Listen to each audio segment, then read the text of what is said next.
Chapter number 1 electric charge and electric field.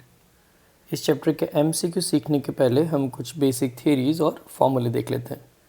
कोई भी chapter में एमसीक्यू में मास्टरी तभी आएगी जब आप थियरी को लाइन बाय लाइन रीड करेंगे, समझेंगे, फॉर्मूले लर्न करेंगे, फिर ओपन बुक एमसीक्यू करेंगे। एमसीक्यू लेके आइए कहीं से भी, पहले फाइंड आउट करो कि ये कौन से टॉपिक में से है, उस टॉपिक को फिर से रेफ़र करो, फिर फॉर्मूले को ढूंढो, उस टर्म को ढूंढो जो अप्लाई हो सके। मीन्स स्टार्टिंग में एमसीक्यू बहुत स्लो मैनर में करिए, ऑटोमेटिक स्पीड आएगी। डायरेक्टली शॉर्टकट फॉर्मूले रट्टा मारने की ज़रूरत नहीं है, समझ के करना है। जो टेक्स्ट बुक के बेसिक फॉर्मूले उसको भले लर्न कर लो, बहुत हैवी फॉर्मूले डायरेक्टली लर्न करने की ज़रूरत नहीं है। जब आइडिया आ जाएगा तो ऑटोमेटिक शॉर्टकट फॉर्मूले आप अप्लाई कर सकते हो, अदरवाइज़ आप रट्टा मार लोगे लेकिन अप्लाई करना नहीं आएगा। So let's start. चलिए यहाँ पे हम इस चैप्टर को पहले डिफरेंट टाइप में डिराइव कर दें कि जिससे आप टेक्स्ट बुक की थ्योरीज़ को करो और न्यूमेरिकल को करो तो वो भी उसी टाइप में होना चाहिए। So let's start here from the first one. सबसे पहले हम बात करते टाइप 1 की। इन टाइप 1 द इलेक्ट्रिक चार्ज, जो हमारा टॉपिक है इलेक्ट्रिक चार्ज का, पहले हम उसमें सारे नॉट वर्दी पॉइंट जो आते हैं उसको कवर अप कर लेते हैं। अब इसमें डायरेक्टली न्यूमेरिकल तो कुछ नहीं बनता, न्यूमेरिकल नहीं पर थियोटिकल, मतलब जैसे थियोटिकल एमसीक्यू आ सकते हैं, तो वहाँ से स्टार्ट करें पहले हम। जस्ट अ मोमेंट बेटा।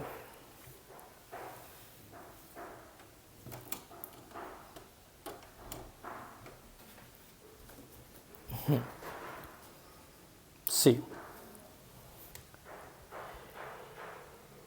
तो फर्स्ट पॉइंट हमारे बनता है कि type of charges. So there are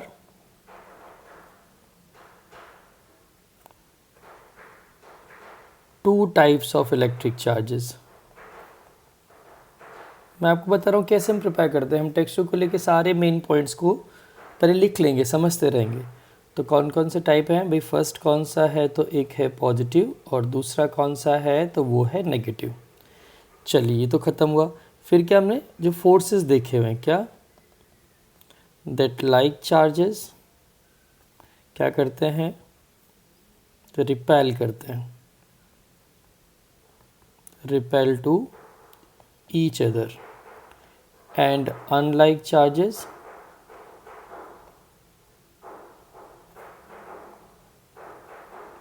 attract to each other।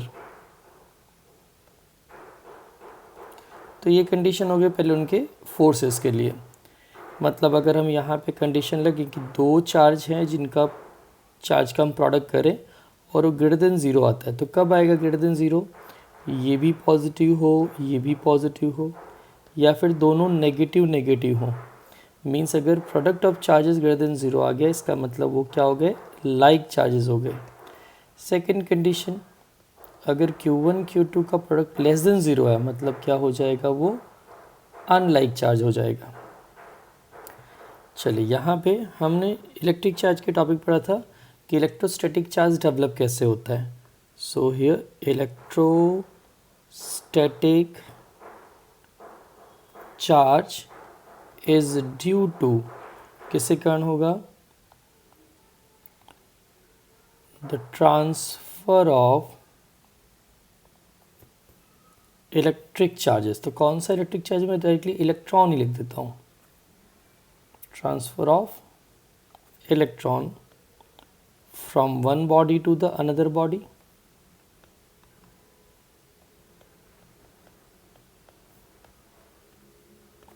मतलब ट्रांसफर तो इलेक्ट्रॉन ही होगा when we rub with each other.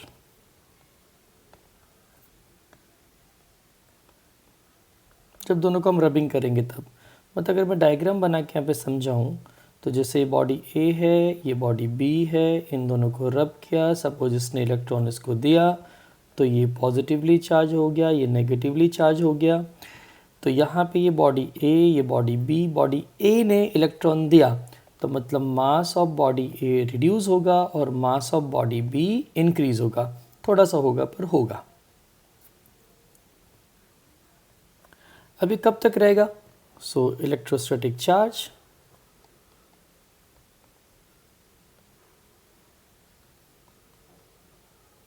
Stay for small, मतलब टाइनी टाइम, एंड क्या करेगा, ये पास हो जाएगा किसमें, सराउंडिंग में, लूजेस इनटू सराउंडिंग, ज़्यादा देर तक चार्ज रहता नहीं है। मतलब ये तो कन्फर्म हो गया कि सिर्फ कौन चार्ज कर ट्रांसफ़र कर सकता है, इलेक्ट्रॉन, ओनली इलेक्ट्रॉन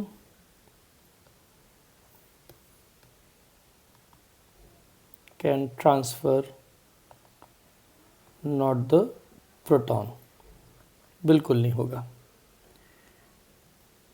अब इलेक्ट्रोस्कोप यूज़ करते हैं। So electroscope is used to detect charge, can't detect the type of charge। ये लिमिटेशन है कि इलेक्ट्रोस्कोप से हम क्या कर सकते हैं, चार्ज है कि नहीं उसका पता लगा सकते हैं, लेकिन किस टाइप का चार्ज है उसका हम पता नहीं लगा सकते। इलेक्ट्रिक चार्ज के लिए और क्या बेसिक चीज़ें, यूनिट क्या है, तो SI unit of electric charge क्या बेटा, तो SI unit of electric charge हम क्या लिखते हैं, इट इज़ कूलम, राइट है।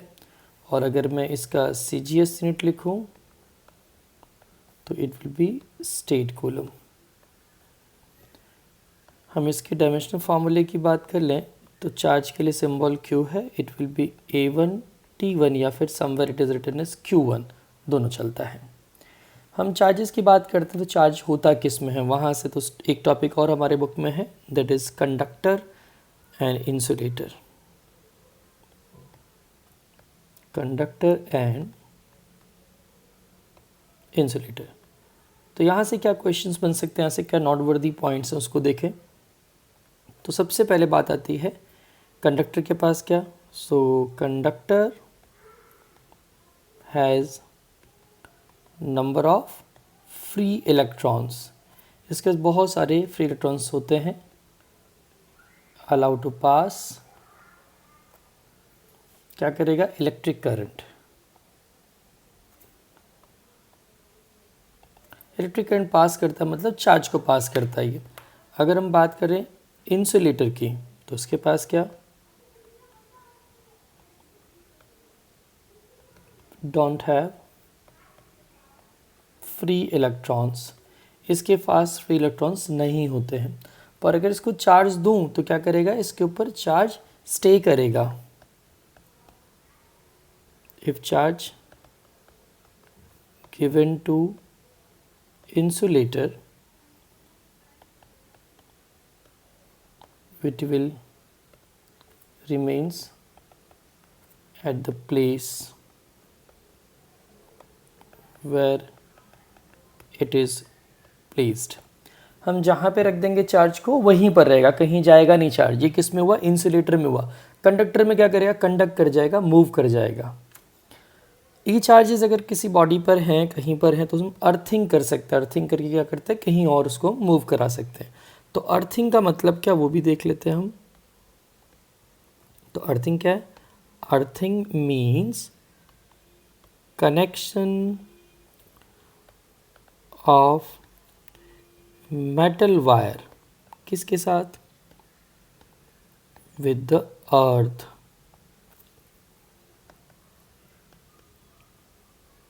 to conduct charge to the body from earth or earth to body। कैसे, क्योंकि अर्थ क्या है, न्यूट्रल कंडीशन में है। अगर आपकी बॉडी के ऊपर यहाँ पे नेगेटिव चार्ज है तो ये अर्थ ले लेगा, और अगर पॉजिटिव चार्ज है तो क्या हो जाएगा, अर्थ से इलेक्ट्रॉन बाहर आ जाएगा। तो ये न्यूट्रल है। बेसिक में और कौन से जिसमें हम क्या थियोरेटिकल बात कर सकते हैं, मतलब जो थियोरेटिकली से आते हैं उसमें से कोई मतलब ऐसा एमसीक्यू नहीं बनेगा जिसमें कैलकुलेशन करनी हो। तो एक था चार्जिंग बाय इंडक्शन, अगर हम थर्ड नंबर के टॉपिक की बात करें तो।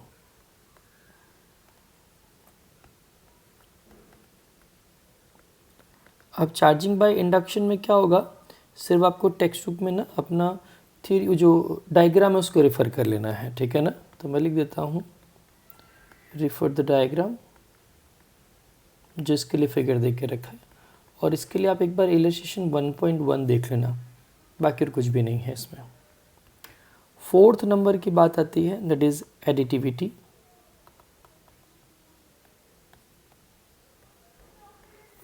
Of electric charges.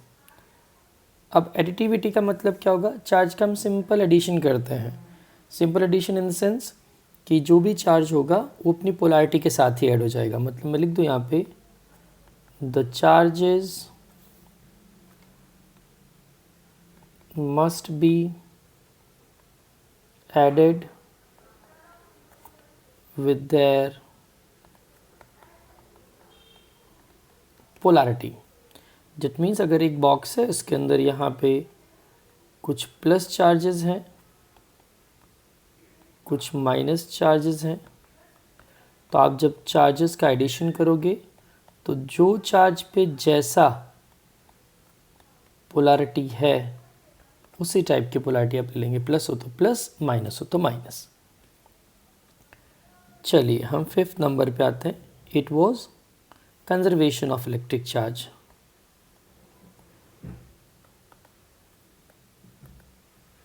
Conservation of electric charges. अब ऐसा नहीं इन सबको स्किप करो, इनको भी पढ़ना, इनको भी रेफर करना एज ए MCQ, थियोटिकली आ सकते हैं, यहाँ पर ध्यान रखना। तो यहाँ पे हम लिख सकते हैं इसके लिए, the total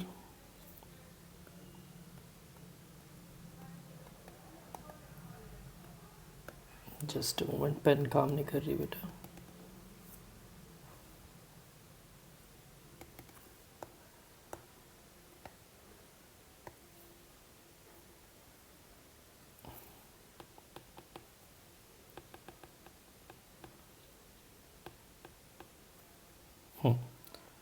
total electric charge in an electrically isolated system remains constant. Electrically isolate मतलब अंदर ना कोई चार्ज आ सके ना बाहर जा सके, तो जो भी उनका एल्जेब्रिक सम करेंगे आप, वो हमेशा क्या मिलेगा आपको, कांस्टेंट मिलेगा। चलिए हम 6 नंबर पे आ जाएं, that is quantization of charge.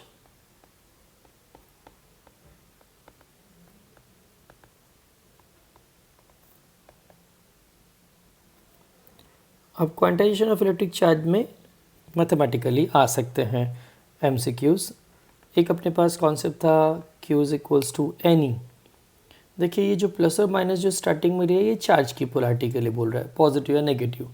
और n क्या है, इट इज़ इंटीजर नंबर, वो कुछ भी हो सकता है, 1 2 3 0 मतलब है ही नहीं चार्ज, इसलिए मैं नहीं लिख रहा उसके लिए। E की वैल्यू क्या है, इट इज़ प्लस और माइनस 1.6 10 रेज टू -19 कूलम। अगर यहाँ पे प्लस और माइनस लिखता हूँ तो फॉर्मूले में लिखने की ज़रूरत नहीं है। इसी में एक पॉइंट आपने पढ़ा था कि जो प्रोटॉन है वो किसका है, it is made up of 2 up and 1 down, correct. और जो न्यूट्रॉन है वो किसका बना हुआ है, सो it is made up of 1 up and 2 down. और अगर मैं क्वार्क्स पे चाहिए, अप क्वार्क्स है, यू मीन्स अप क्वार्क, तो ये अप क्वार्क के ऊपर जो चार्ज होता है दैट इज़ +2/3e, और डाउन क्वार्क के ऊपर जो चार्ज होगा वो -1/3e। ये चार्ज वैल्यू है। इसीलिए क्या, ये न्यूट्रॉन के लिए न्यूट्रल बनता है, प्रोटॉन के लिए प्लस, इलेक्ट्रॉन के लिए नहीं होता। इलेक्ट्रॉन लेप्टॉन है, खुद ही बेसिक पार्टिकल, इसलिए वहाँ पर कुछ भी नहीं आएगा। तो इस बेस पे MCQs अच्छे अच्छे बनते हैं, पर बेसिक है, बहुत टफ नहीं है। चलिए हम 7 नंबर पे आते हैं। 7 चार्जिंग बाय कॉन्टैक्ट।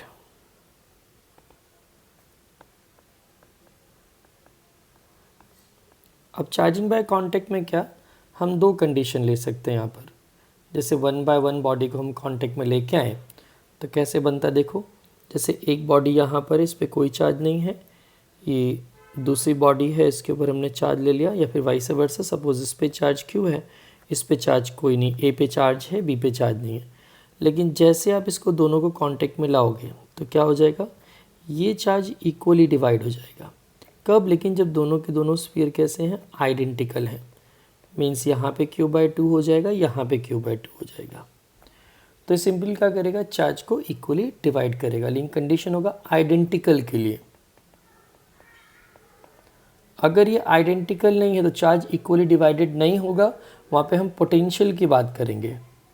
तो वैसे वो चैप्टर नंबर 2 में से है, लेकिन कभी कभी चैप्टर नंबर 1 में न्यूमेरिकल MCQ आ सकते हैं तुम्हारे लिए, क्योंकि 1 और 2 कंबाइंड चैप्टर है, दैट्स वाई आएगा MCQ, तो हम डिस्कस करेंगे। अदरवाइज चैप्टर नंबर 2 में अगर आप इन थीरीज़ के बेस पे देखें तो टेक्स्ट बुक के अंदर जो इलस्ट्रेशंस बनते हैं वो कौन कौन से हैं, तो इस बेस पे इलस्ट्रेशन नंबर आप 1, 2, 3 कर सकते हो, और एक्सरसाइज के न्यूमेरिकल में 4, 5, 11, 28 और 31। ध्यान रखना ये सब प्रिपेयर ही करना, इसमें से MCQ भी बन सकते हैं। हम टाइप 2 पे चलते हैं। टाइप 2 में क्या है,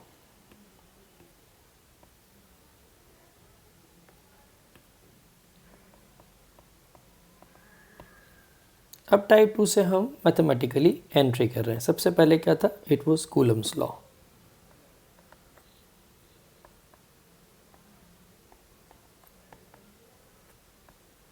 ये लिखते जाना, एक नोटबुक बनाना इसके लिए। तो कूलम्स लॉ 2 फॉर्म में, एक स्केलर फॉर्म और एक वेक्टर फॉर्म है। तो अगर हम स्केलर फॉर्म की बात करें तो सबको कॉन्सेप्ट याद है, सबसे ज़्यादा ये बच्चे प्रिपेयर करते थीरी।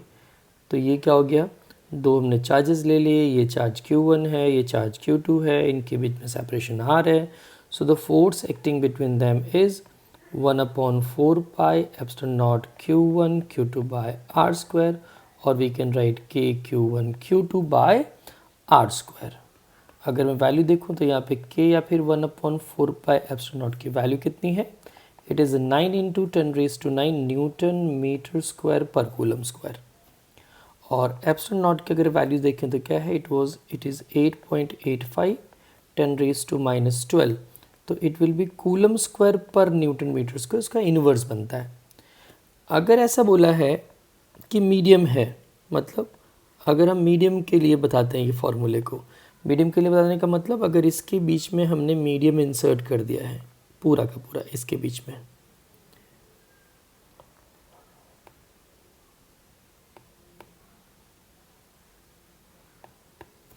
तो जैसे मीडियम इंसर्ट कर देंगे तो क्या हो जाएगा, कंडीशन चेंज हो जाएगी।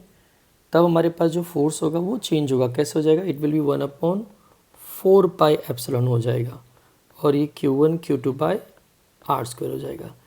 तो ये किसके इक्वल होता है, it is F in vacuum divided by K।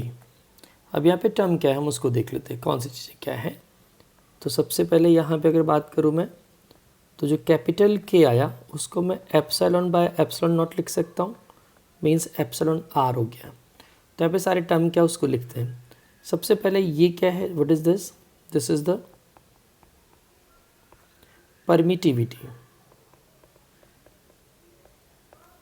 Of free space. ये परमिटिविटी ऑफ मीडियम हुआ बेटा, ये हुआ relative permittivity of medium vacuum के रिस्पेक्ट में, और इसको हम बोलते हैं डाइलेक्ट्रिक कांस्टेंट। चलिए इतने कंडीशन, इसमें कुछ एक्स्ट्रा पॉइंट समझने हैं तो एक वीडियो मैंने बना के रखा है, उसको आप देख लेना, ठीक है ना, चैनल के ऊपर जाके इसी में वो है मेन पॉइंट्स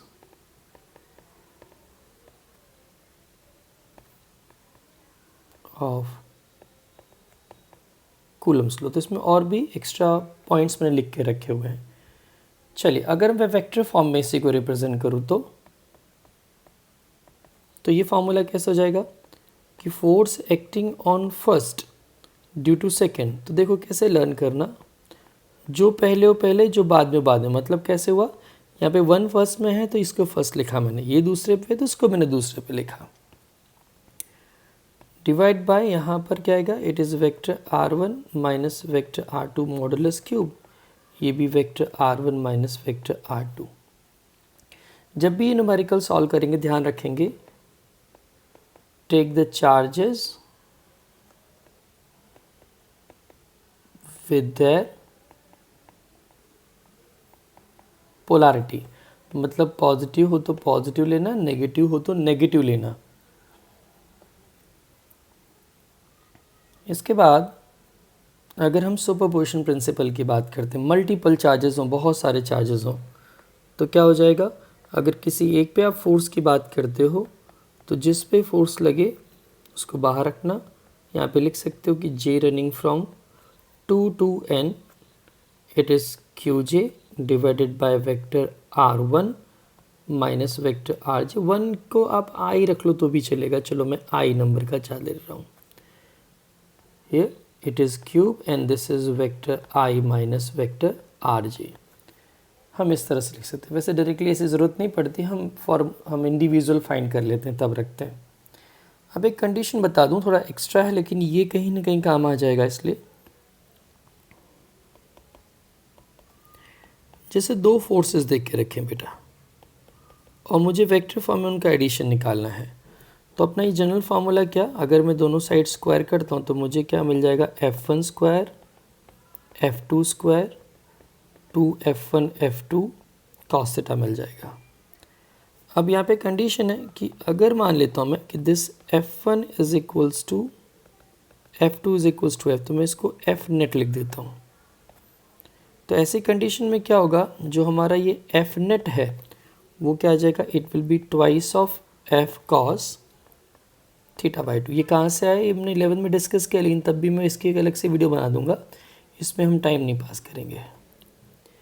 अब क्या करने का, इस शॉर्टकट फार्मूला आप समझ सकते हो, इसकी वीडियो में रख दूंगा, समझ लेना एक बार, क्योंकि समझोगे तो ही प्रिपेयर होगा। तो अब डिफरेंट एंगल के लिए, ज़ीरो के लिए कितना होगा, अगर इनके बीच में एंगल, जैसे ये फोर्स है, दूसरा फोर्स ये इनका थीटा है, ये F2 है, ये F1 F2 है, तो डिफरेंट एंगल के लिए आप डायरेक्ट वैल्यू निकालना और इनको लर्न कर लेना। कुछ भी ना मालूम पड़े तो मुझे पूछना, ठीक है। मतलब जिसको हम दो पार्ट में डिवाइड कर सकें, ऐसे एंगल आएंगे। इस बेस पे कौन कौन से संबंध हैं आपके पास, तो इस बेस पे आप इलस्ट्रेशन में करेंगे 4th number, 5th number, 6th 7th, और एक्सरसाइज में आप करोगे 1 2 3 6 12 और 13 नंबर करेंगे। चलिए हम आते हैं टाइप 3 पे। यहाँ पे मैंने कुछ MCQ रखे, कुछ पेजेस ऐड कर दूँ, just a moment.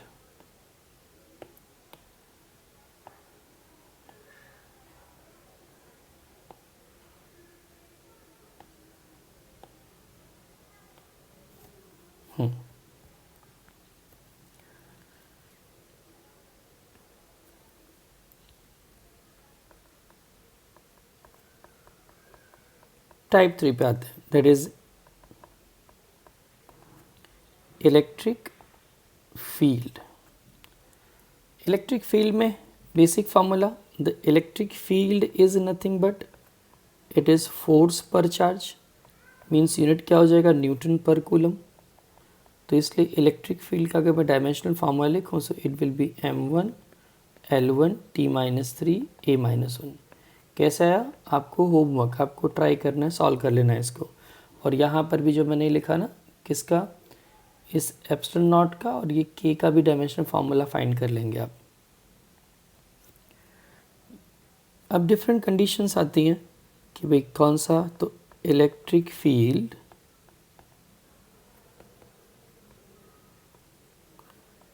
Produce due to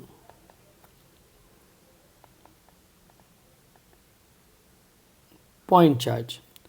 अगर कोई पॉइंट चार्ज है तो उसके लिए क्या हो जाएगा, it will be KQ by R square, means E proportion to 1/R square होता है। मीन्स अगर मैं इसको R रखूँ, इसको E, तो डिस्टेंस के साथ ये ड्रामेटिकली ऐसे चेंज होता जाएगा, मतलब रिड्यूस होगा। अब अगर चार्ज पॉजिटिव हो तो क्या, इलेक्ट्रिक फील्ड आउटवर्ड्स होगा। तो electric field is radially outwards for positive charge। और अगर हम बात करते हैं किसके लिए, नेगेटिव चार्ज के लिए, तो ये क्या हो जाएगा बेटा, ये इनवर्ड हो जाएगा।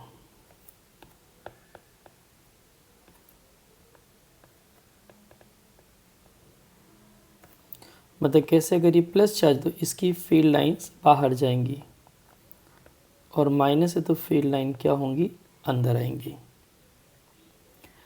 यहाँ पर भी कंडीशन वही कि अगर बहुत सारे चार्जेस होंगे तो क्या,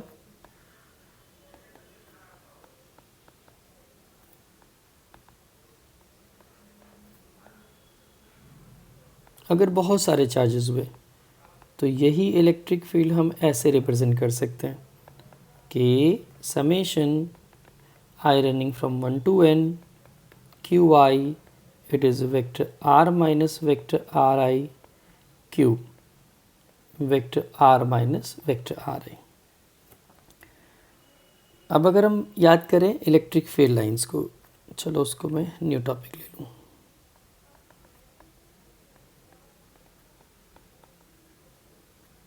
इलेक्ट्रिक फील्ड लाइंस, तो उसके लिए कुछ कंडीशंस लर्न कर लें। चलो सबसे पहले क्या, it is always perpendicular to the charge body. Condition वही, अगर पॉजिटिव होगा तो आउटवर्ड और नेगेटिव होगा तो इनवर्ड्स। दूसरी कंडीशन थी never form a close loop, कभी भी क्लोज लूप नहीं बनाएगा। फिर क्या था, never intersect to each other, एक दूसरे को कभी भी इंटरसेक्ट नहीं करेगा, इम्पॉसिबल है ये। इंटेंसिटी किस पे डिपेंड करती है, सो intensity of electric field depends on the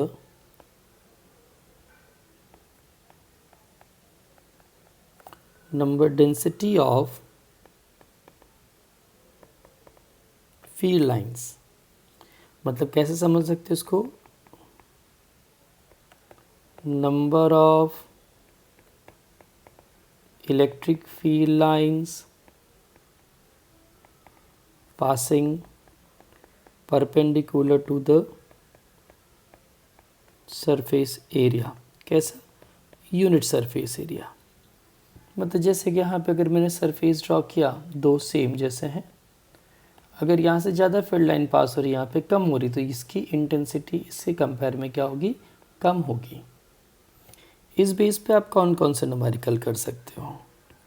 तो यहाँ पे अगर मैं इलस्ट्रेशन की बात करूँ तो 8 और 9 नंबर, और अगर एक्सरसाइज की बात करते हैं तो 7, 8, 25, 26, 33 और 34 नंबर कर सकते हैं।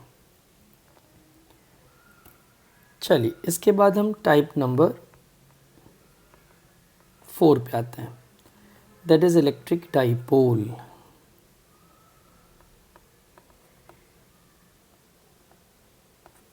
देखो इलेक्ट्रिक डाइपोल में तो सिंपल कि दो चार्जेस हैं, दोनों कैसे होने चाहिए, same in magnitude, opposite in polarity होने चाहिए। डाइपोल मोमेंट का डायरेक्शन हमेशा नेगेटिव से पॉजिटिव होता है। इस सिस्टम का टोटल चार्ज क्या रहेगा, ज़ीरो रहेगा, पर जो ई टोटल होगा बेटा वो ज़ीरो नहीं होगा, इम्पॉसिबल है।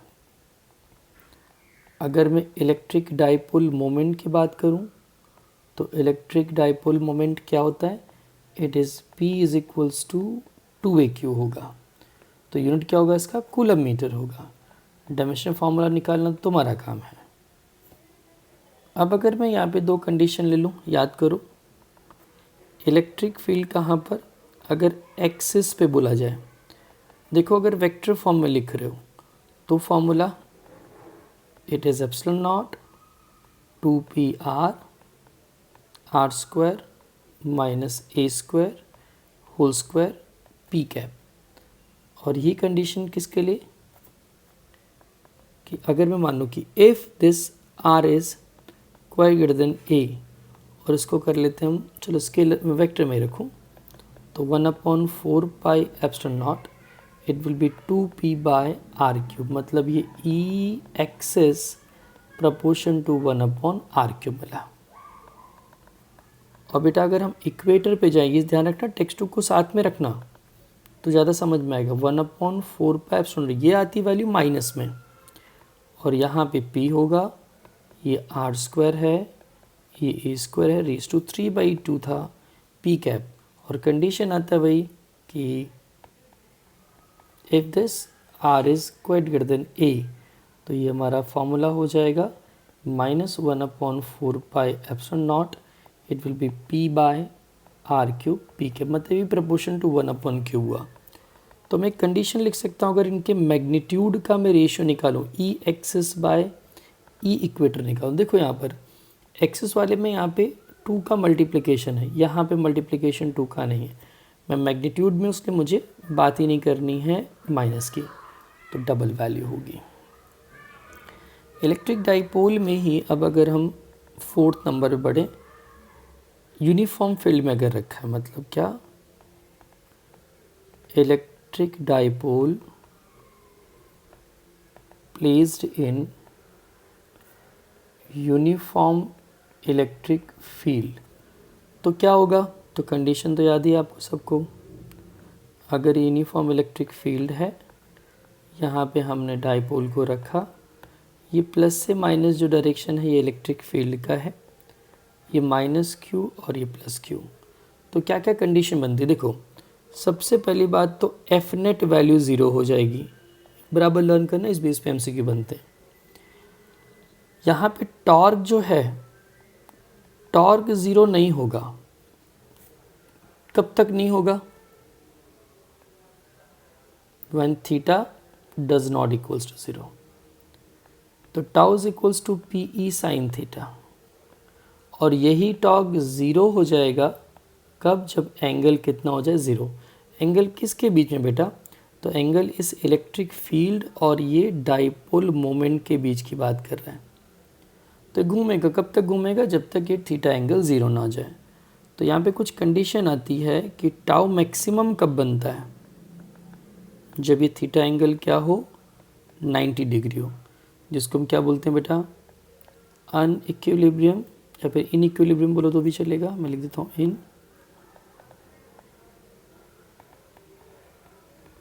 इनइक्विलिब्रियम, और अनस्टेबल कंडीशन है वो।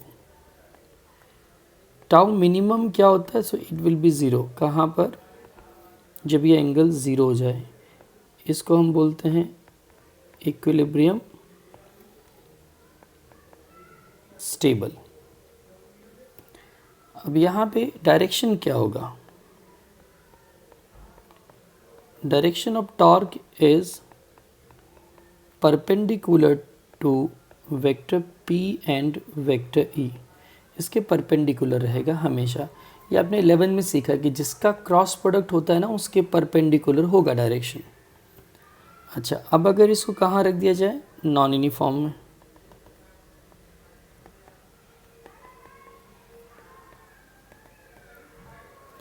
अब अगर इसको नॉन यूनिफॉर्म में रखेंगे तो क्या होगा, तो देखो मैं नॉन यूनिफॉर्म के लिए लाइंस ऐसे बना दे रहा हूँ। ये शो ही कर रहे हैं कि इस साइड, एक साइड गैदरिंग है फील्ड लाइन की ज़्यादा, और एक साइड नहीं, तो ये ऑब्वियस पॉजिटिव या नेगेटिव ये डायरेक्शन हो गया इलेक्ट्रिक फील्ड का।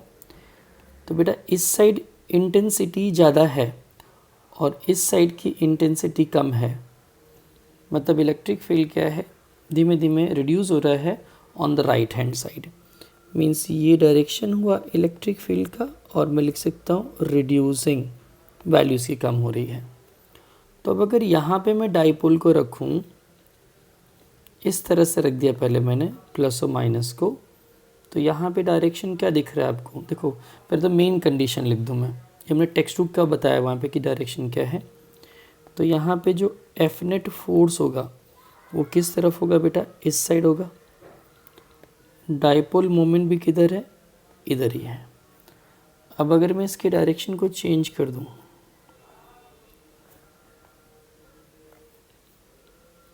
हम मान लेते हैं कि ऐसा है ये इलेक्ट्रिक फील्ड, मतलब इलेक्ट्रिक फील्ड का डायरेक्शन इस साइड है। तो अब एफ नेट कहाँ लगेगा, यहाँ पे प्लस रखा हमने, यहाँ पे माइनस, जस्ट हमने यहाँ पर थोड़ा सा मिस्टेक की, ये मैं रख देता हूँ माइनस, इसको प्लस, तो डाइपोल मोमेंट का डायरेक्शन चेंज हो जाएगा, it will be in this direction. Okay, यहाँ पे हमने इधर प्लस रखा, चेंज कर दूँ इसको, ये माइनस हुआ, ये प्लस हुआ, I am taking here plus positive value, here it is negative value. और चलो वैसे अगर रख दूँ तो क्या हो जाएगा, ये माइनस ये प्लस, तो क्या होगा देखो, यहाँ पर इस पर फोर्स ज़्यादा था तो इसलिए अट्रैक्ट हो गया इधर, यहाँ पे इसी फोर्स ज़्यादा होगा तो रिपेल हो जाएगा, मतलब यहाँ पे डायरेक्शन एफ नेट का इस साइड आएगा, डाइपोल मोमेंट का भी डायरेक्शन इधर आएगा। एक सिंपल लॉजिक समझ लेते हैं नॉन यूनिफॉर्म के लिए, क्या कि नॉन यूनिफॉर्म में जो एफ नेट होगा वो कभी भी ज़ीरो नहीं होगा, और कहाँ होगा ये, along the direction of strong field. Second, tau zero नहीं होगा जब तक थीटा ज़ीरो ना हो जाए, टाउ ज़ीरो हो जाएगा जब थीटा ज़ीरो हो जाए, मतलब टॉक मे बी और मे नॉट, हो भी सकता है ज़ीरो, नहीं भी हो सकता, डिपेंड करता है उसी कंडीशन पे। इस बेस पे इलस्ट्रेशन नंबर 10 करेंगे आप, एक्सरसाइज का 9th और 10th कर लेंगे। इसके बाद हमारा टॉपिक आता है, हम टाइप नंबर 5 में एंट्री मार रहे हैं,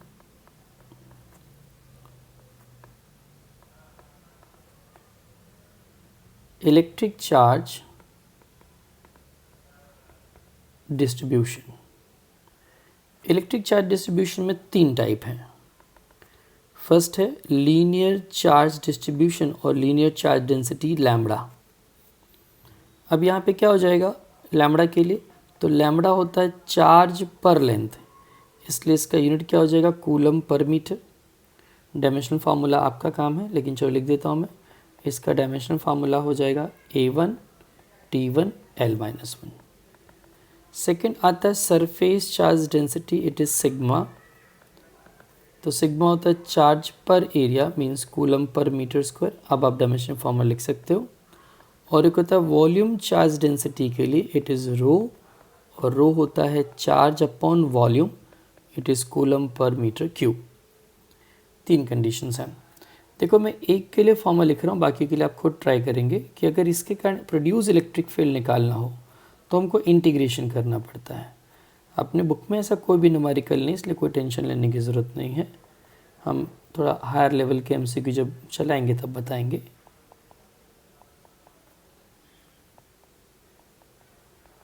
ये कंडीशन बनती है, ऐसे आप ट्राई करना किसके लिए, SCD और VCD के लिखना, न्यूमेरिकल कोई भी बुक में नहीं है इस तरह से, पर MCQ बन सकते, ध्यान रखना।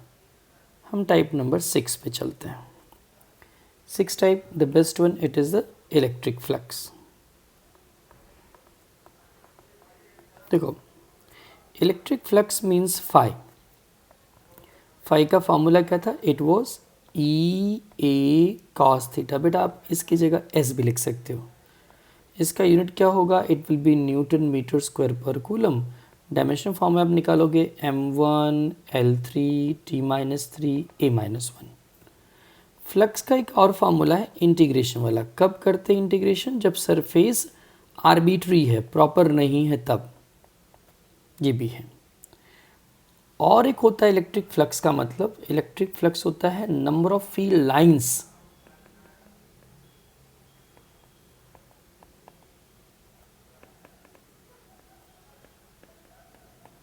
पर यूनिट सरफेस एरिया, ये नंबर ऑफ लाइंस बताता है। अब यहाँ पे कुछ बातें समझ लो, मैं नोट लिख दे रहा हूँ बेटा। फर्स्ट आता है, एक है entering flux. Entering electric flux हमेशा नेगेटिव होता है। एग्जिट इलेक्ट्रिक फ्लक्स हमेशा पॉजिटिव होता है। तो इसलिए कभी भी हमको फ्लक्स नेट पूछा है तो आप इन दोनों का एक तो क्या एंटरिंग और ये एक एग्ज़िट को ऐड करोगे।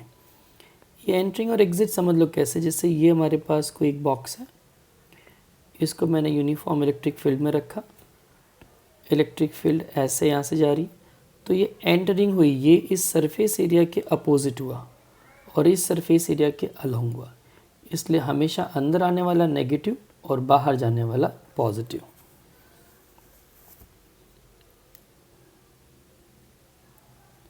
हम गॉस लॉ की अगर बात करें तो इसके एप्लीकेशंस भी आते हैं इसके अंदर।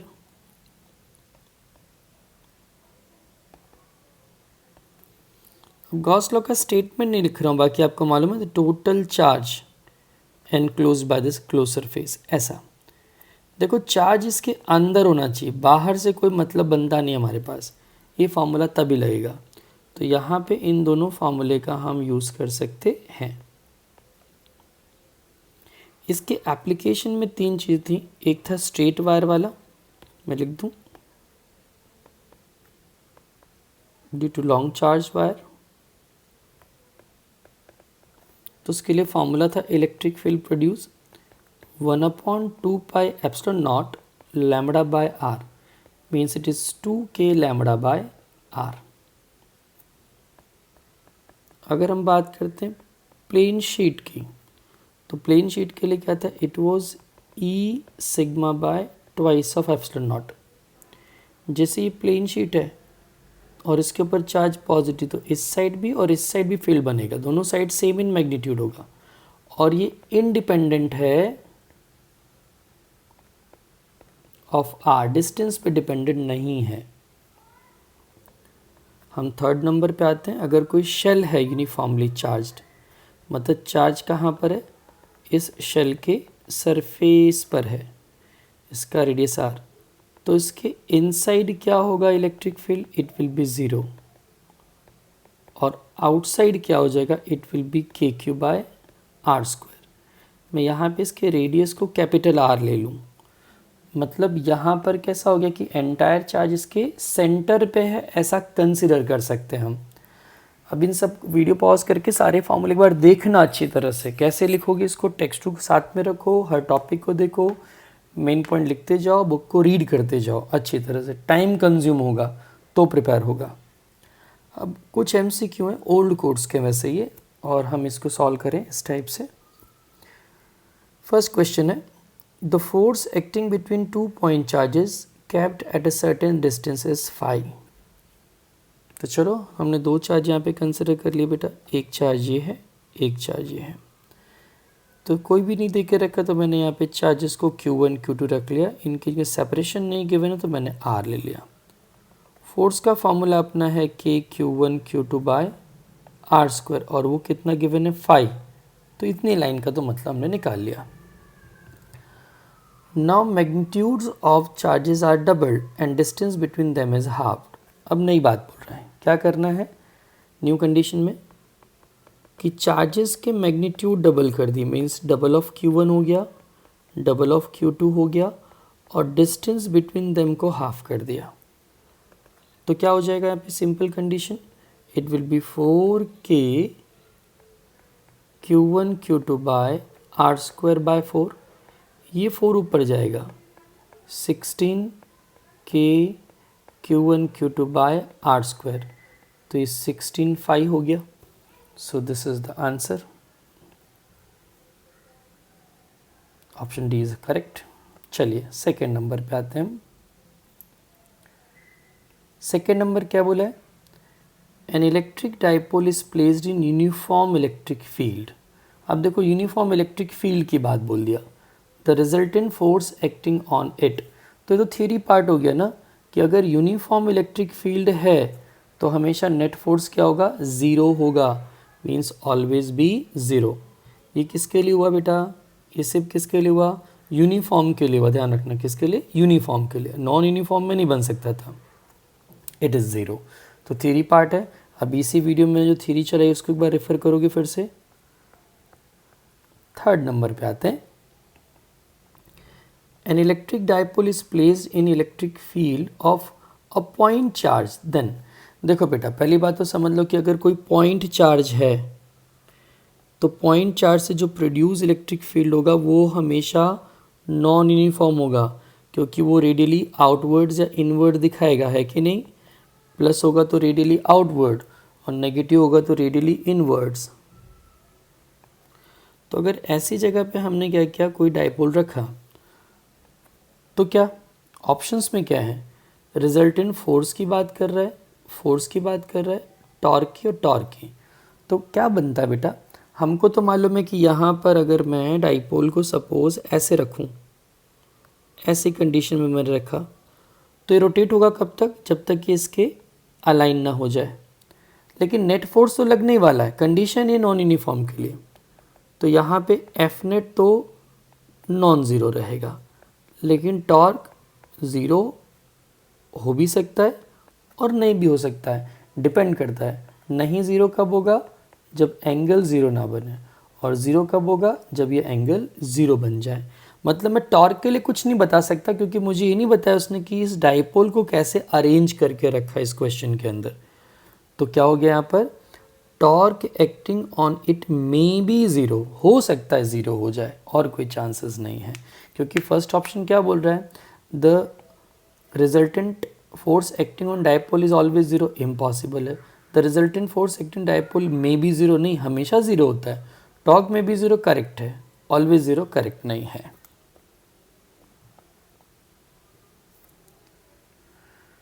When an electron and a proton are both placed in an electric field, अगर इसको इलेक्ट्रिक फील्ड में रखा हमने, कंडीशन बता दी, इलेक्ट्रिक फील्ड कैसा कुछ बताया है, नहीं बताया, यूनिफॉर्म भी हो सकता है, नॉन यूनिफॉर्म भी हो सकता है।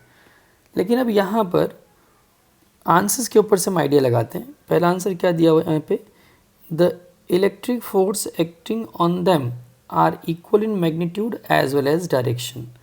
तो पहले आप समझ लो, चलो मैंने यहाँ पर यूनिफॉर्म इलेक्ट्रिक फील्ड मान लिया।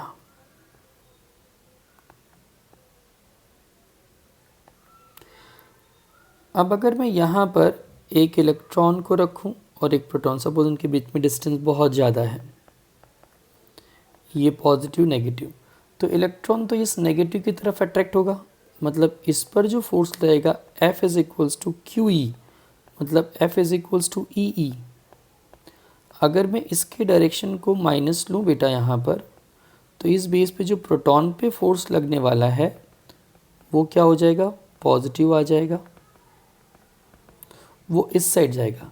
मीन्स यहाँ पे मैग्नीट्यूड तो सेम है, force on E is equals to force on P is equals to E E, पर दोनों का डायरेक्शन अलग अलग है। तो फर्स्ट ऑप्शन तो हमारा सेट हुआ ही नहीं। फर्स्ट ऑप्शन में क्या बोला, equal in magnitude as well as direction, तो ये गलत हो गया। चलो तो इसको तो निकाल दिया मैंने। इसके बाद का रीड करते हैं, only the magnitude of the force are same, एकदम करेक्ट है, magnitude of the force is same है, हमको आगे के ऑप्शन पढ़ने की ज़रूरत ही नहीं पड़ी, तब भी देख लेते हैं। Acceleration produce in them are same, ये गलत होगा पर चेक करके बता दूँ कैसे।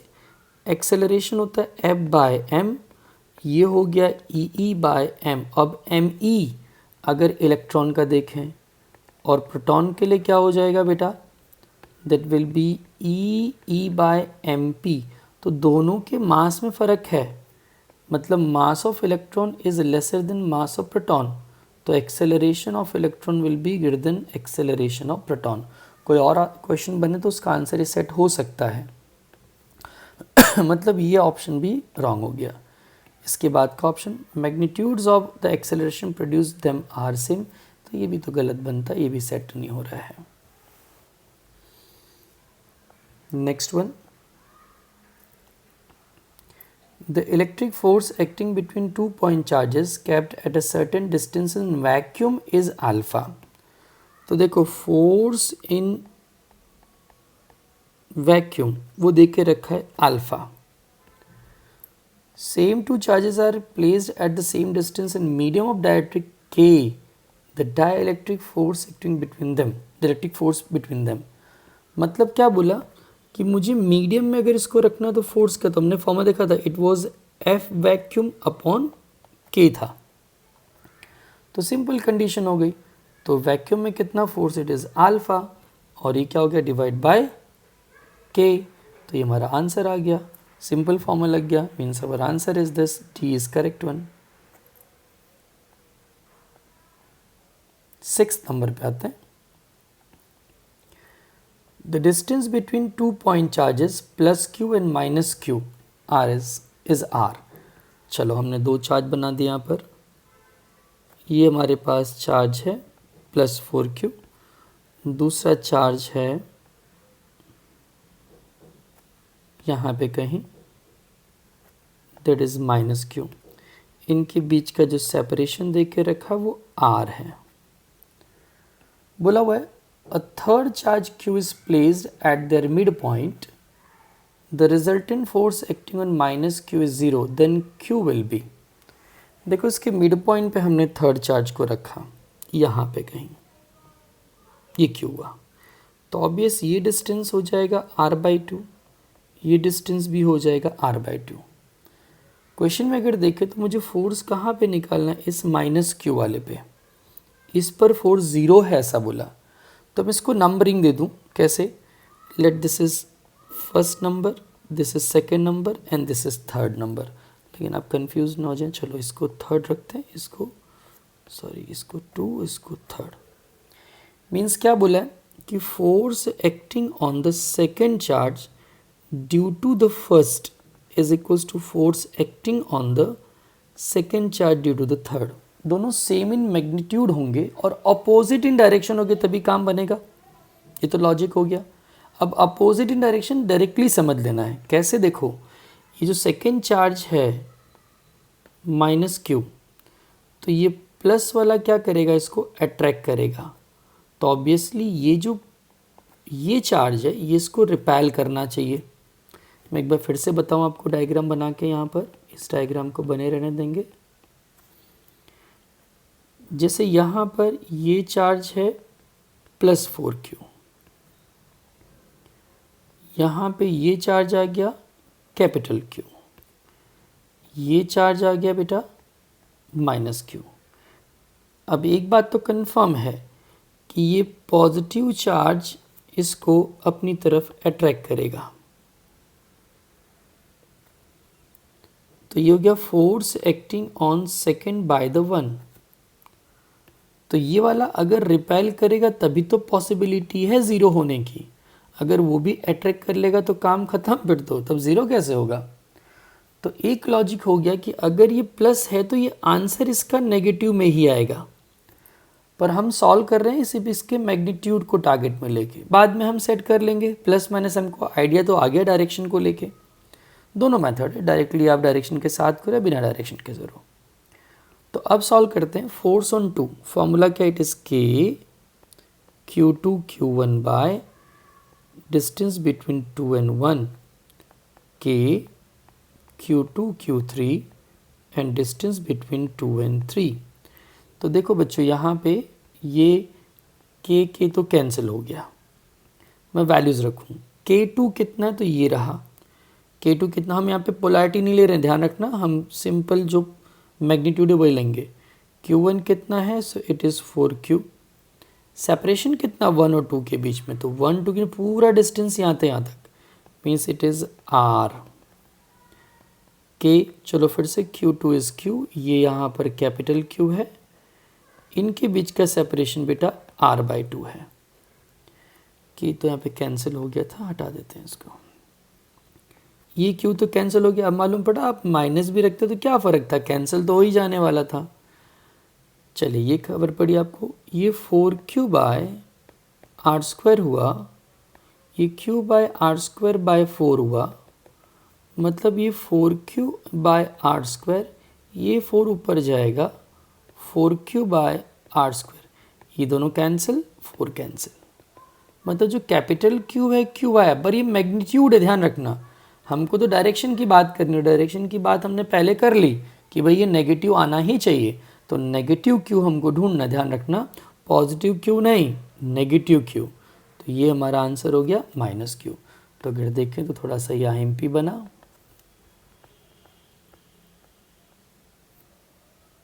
Next one, the linear charge density on a circumference of circle of radius lambda R A varies as this one. Total charge निकालना है। क्वेश्चन बहुत अच्छा है। देखो यहाँ पे मैंने एक सर्कल बना लिया, इस सर्कल के ऊपर चार्ज है। चार्ज जो है वो चार्ज क्या कर रहा है, वैरी हो रहा है इस पर्टिकुलर वैल्यू से।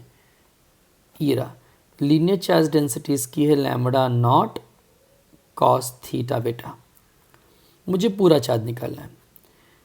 आपको मालूम होगा कि एक फॉर्मूला होता है angle is equals to arc upon radius. अब अगर मैं अब छोटा सा एंगल ले लूँ पहले डी थीटा, और मैं इतने आर्क की बात करना चाहता हूँ, और रेडियस इसका तो गिवन है बेटा कितना है, इट इज़ ए। तो ये आर्क कितना हो जाएगा, it will B A D theta. अब देखो ये क्या बोलता है, ये इसका मतलब हुआ चार्ज पर यूनिट लेंथ हुआ। तो मुझे तो क्या करना है, पूरे के पूरे रिंग पे निकालना है। तो यहाँ पे सबसे पहले हमने निकाला charge on the arc A D theta. तो यूनिट लेंथ पे चार्ज लैम्बडा, तो गिवन लेंथ पे कितना, तो मैं मल्टीप्लाई कर दूं बेटा। तो lambda not cos theta A D theta. मुझे टोटल चार्ज निकालना है पूरे रिंग पे, total charge on the ring. तो ऑब्वियस इंटीग्रेशन करोगे आप कहाँ से, 0 से लेके 2 पाई तक, क्योंकि पूरी रिंग कहाँ से कहाँ तक होगी, 0 एंगल से पूरी घूम के आओगे तो कितना, 2 पाई बनेगा एंगल। तो यहाँ पे lambda not a cos theta D theta हुआ। यहाँ पे इस लैम्बडा नॉट और ए को तो मैं कांस्टेंट के हिसाब से बाहर ले लूँ, कॉस थीटा डी थीटा हो गया। अब एक बात है कि कॉस थीटा का इंटीग्रेशन क्या, कॉस थीटा था ना क्वेश्चन में, देख लेना। हाँ, कॉस थीटा का इंटीग्रेशन क्या, सो कॉस थीटा का इंटीग्रेशन होता है साइन थीटा।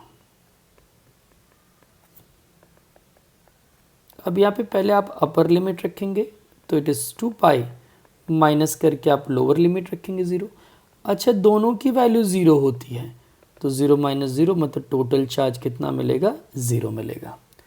तो एक लॉजिक आपको बता दूं, कभी भी lambda is equals to lambda not cos theta होगा तब भी चार्ज 0 मिलेगा, lambda is equals to lambda not sine theta होगा तब भी चार्ज 0 मिलेगा, lambda is equals to lambda not cos square theta होगा।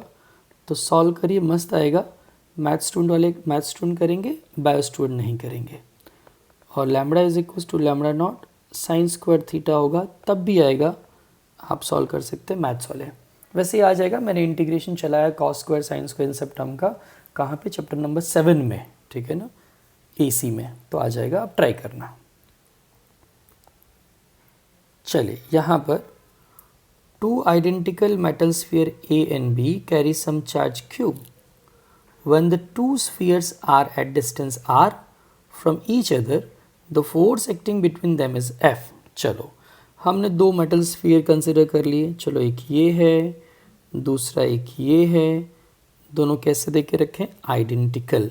तो भाई सेम इन साइज लेना पड़ेगा, थोड़ा बड़ा छोटा समझ लेना। चलो मान लिए, so this is A and this is B। इन पे चार्ज भी सेम है, इस पे क्यू है, इस पे क्यू है। इनके बीच का सेपरेशन कुछ दे के रखा है आर, और द फोर्स कितना है, F, means K Q square by R square, equation number 1। Another identical sphere C is first brought in contact with A, then it is touched to B and then separated from it. Now the force acting between A and B for the same distance. मतलब कैसे बोला बेटा कि यहाँ पर सबसे पहले आपको एक आइडेंटिकल स्फीयर लेके आना है जो इसके साथ कांटेक्ट में कर लेना है। तो देखो मैं समझाऊं, ये हो गया ए, ये हो गया बी और ये है सी। तो जैसे जब ये आइडेंटिकल आएगा तो ये चार्ज को आधा आधा बांट लेगा, और यहाँ पे तो चार्ज क्यू है ही। इसके बाद क्या बोला है, अब इस स्फीयर को हटा लो वहाँ से। तो अब क्या हमारा ए तो चलो ऐसे रह गया, हमारा बी यहाँ पर है, ये रहा, राइट है। अब जब मैं इस वाले को इसके साथ कांटेक्ट में लाऊंगा तो सीन क्या बनेगा समझना, थोड़ा साइड में समझ लें इसको, कि बी पे पहले से ही चार्ज कितना था क्यू, और सी पे पहले से ही चार्ज कितना है क्यू बाई टू, मतलब टोटल चार्ज कितना है 3q/2 है। जब वो दो पार्ट में डिवाइड होगा तो 3q/4 3q/4 हो जाएगा, ये ध्यान रखना। जैसे पहले ऐड होगा, एक वीडियो है इसकी इंडिविजुअल, उसको देख लेना, ठीक है, तो क्लियरिटी है, उसमें बहुत ज़्यादा टाइम लेके मैंने सॉल्व किया हुआ है, लेकिन अब इतना आपको आता है इसलिए थोड़ा स्पीड में जा रहे हैं अपने। तो ये हो गया, तो भी नहीं है तो मुझे बोलना प्लीज़, तो दोनों पे हाफ हाफ हो जाएगा। जिसको नहीं मालूम पड़ा फिर से बता दूँ कि पहले बी पे कितना था क्यू, सी को जिसको ला रहा हूँ वो q/2 है, पहले दोनों ऐड हो जाएंगे और फिर दोनों पे हाफ हाफ डिवाइड हो जाएगा, इसलिए इतना चार्ज मिलेगा। अब उसको हटा देना है, मतलब अब क्या करना है, उस चार्ज को सी वाली बॉडी को हटा देना है।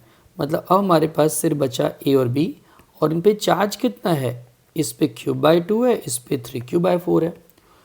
तो अब जो न्यू फोर्स होगा उसी डिस्टेंस के लिए वो क्या हो जाएगा, q/2 3q/4 divide by r²। तो हमारा आंसर बनेगा 3kq²/8 n/r² मीन्स 3/8। और ये पार्ट दिख रहा है आपको, इतना वाला मैं फिर से लिख दूँ,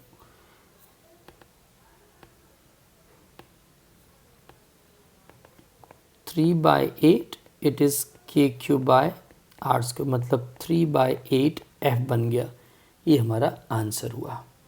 तो कौन सा ऑप्शन करेक्ट है, ये रहा, it is 3/8 is the correct answer. यहाँ पर आते हैं,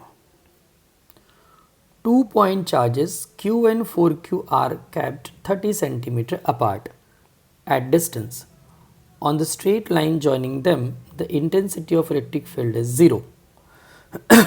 क्या बोला कि 2 पॉइंट चार्ज है, एक ये है, दूसरा ये है, ये Q है, ये 4Q है, इनके बीच का सेपरेशन 30 सेंटीमीटर है। अभी क्वेश्चन बहुत जोरदार है, देखो समझना, कुछ पहले इसके पॉइंट बता दूं मैं। फर्स्ट पॉइंट, अगर दोनों लाइक है, मतलब Q1 Q2 ग्रेटर देन 0, तो थर्ड चार्ज कहाँ होगा, मतलब इलेक्ट्रिक फील्ड 0 कहाँ बनेगा, बिटवीन बनेगा, बिटवीन बनेगा, but near to the smaller valued charge. ये कंडीशन है, अगर दोनों लाइक हुए तो कहाँ आएगा, बीच में आएगा। थ्योरी कॉन्सेप्ट बाद में पढ़ सकते हैं, लेकिन यहाँ पे हम MCQ इस तरह से समझ लें कि भाई क्या होगा यहाँ पर, अगर तो ही बता दूँ मैं, समझ लो, चलो कोई बात नहीं। देखो ये भी क्या करेगा, फील्ड लाइन को बाहर निकालेगा, देखिए ये भी फील्ड लाइन को बाहर निकालेगा, ये भी फील्ड लाइन को, तो यहीं पर बीच में तो अपोज होगा। अगर आप ये पॉइंट ले लो तो ये बाहर निकाल रहा है और वो वाला भी बाहर निकाल रहा है, तो दोनों का डायरेक्शन सेम नहीं हो जाएगा। बच्चों को अगर मालूम पड़ा तो फिर से बता दूँ, नहीं हो तो भाई देखो, अगर मिड पॉइंट लेता हूँ तो ये जो 4Q है ये प्लस ए फील्ड लाइन को बाहर निकालेगा, ये Q है ये भी प्लस ए भी बाहर निकालेगा, मतलब दोनों एक दूसरे के अपोज कब करेंगे, बीच में ही कहीं करेंगे। लेकिन आपने कहीं बाहर पॉइंट ले लिया तो क्या होगा, ये 4Q पॉजिटिव बाहर, ये वाला भी बाहर, दोनों का डायरेक्शन सेम हो गया, तो अपोज नहीं करेंगे तो ज़ीरो नहीं हो सकते हैं। तो कंडीशन क्लियर हो गई कि भाई लाइक होगा तो क्या हो जाएगा, बिटवीन, अनलाइक हो जाएगा तो बाहर, आउटसाइड।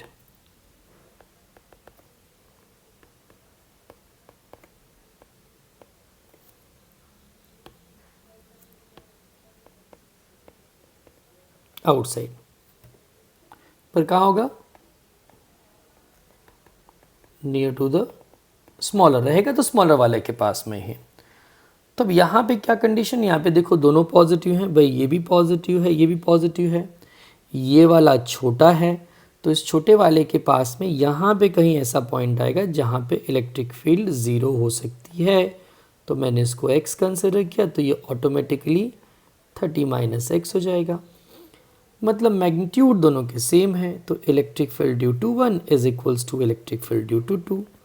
फार्मूला है it is K Q one by R square, तो ये K Q two by R square, दोनों साइड से के तो गया। क्यू वन कितना बेटा हमारा, इट इज़ क्यू, डिस्टेंस यहाँ पे मैंने कंसिडर किया x, ये है 4q, ये डिस्टेंस हो जाएगा 30 माइनस एक्स। अब अगर देखें तो यहाँ से q भी चला गया, so it is 1 upon X square, it is 4 by 30 minus X whole square, दोनों साइड रूट कर दूँ तो 1 upon X, 2 by 30 minus X, तो ये 30 minus X is equal to 2x हुआ। ये x वहाँ जाएगा तो ऐड हो जाएगा, 3x हो गया, तो x इज इक्वल टू कितना आएगा, 10 सेंटीमीटर। कहाँ से, फ्रॉम द चार्ज q। ये ध्यान रखना, अगर मैं 30 में से माइनस करूँ तो 20 सेंटीमीटर आएगा। कहाँ से, from the charge plus 4q से। तो हमारा आंसर कितना हो गया इसका, it is 20 centimetre from 4q। देख रहे हो, ये रहा। चलिए नेक्स्ट एमसीक्यू पे आ जाए। क्या दिया है, the dimension formula of permittivity epsilon not, take q as the dimension of the charge. तो अपना फार्मूला था, एप्सिलॉन नॉट के बारे में मालूम मैंने वैसे पहले थियोरेटिकली चाहे, तो भी चलो मैं बता दूं, it is f is equals to 1 upon 4 pi epsilon not q square by R square. अगर मैं एप्सिलॉन नॉट को सब्जेक्ट बनाऊं तो ये हो जाएगा q square by 4 pi epsilon not F R square, मतलब यूनिट क्या हो गया, it is coulomb square newton metre square. तो कूलम के लिए तो q ले लेना है, न्यूटन के लिए m1 l1 t माइनस 2 होता है बेटा, मीटर के लिए l2 हो गया। तो हमारा रिजल्ट क्या हो जाएगा, it is m minus 1 l minus 3 t plus 2 N Q minus 2। इतना तो आएगा ना मैथ्स ऊपर ले आने के लिए, इसमें तो कोई प्रॉब्लम नहीं ना, ये तो इजी है। चलो तो ये आंसर आ गया हमारा, this is the answer. 11 number पे आते हैं। The electric dipole moment of an HCl atom is this. Dipole moment given है, डाइपोल मोमेंट मतलब P, that is 3.4 10 raised to minus 30 coulomb meter. The charge on both the atoms are unlike and the same in magnitude. Dipole की जो condition है वो, magnitude of this charge is, the distance between the charges is given.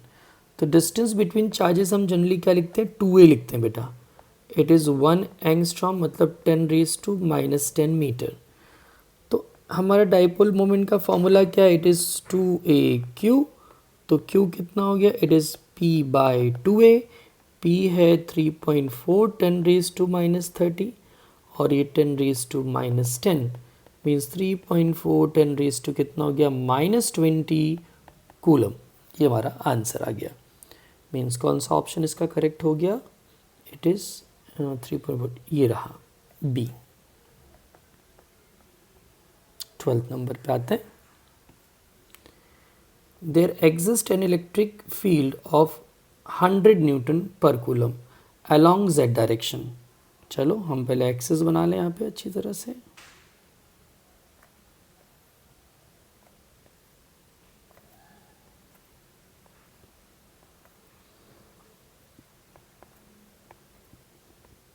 XYZ electric field कहाँ पर है, along the z direction है, तो हम इधर लाइन ड्रॉ कर लेते हैं बेटा।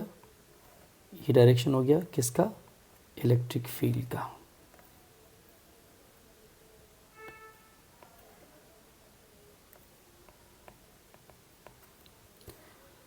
The flux passing through a square of 10 centimetre side placed on XY plane. देखो यहाँ पे XY प्लेन में हमने ऐसा एक प्लेन रखा हुआ है,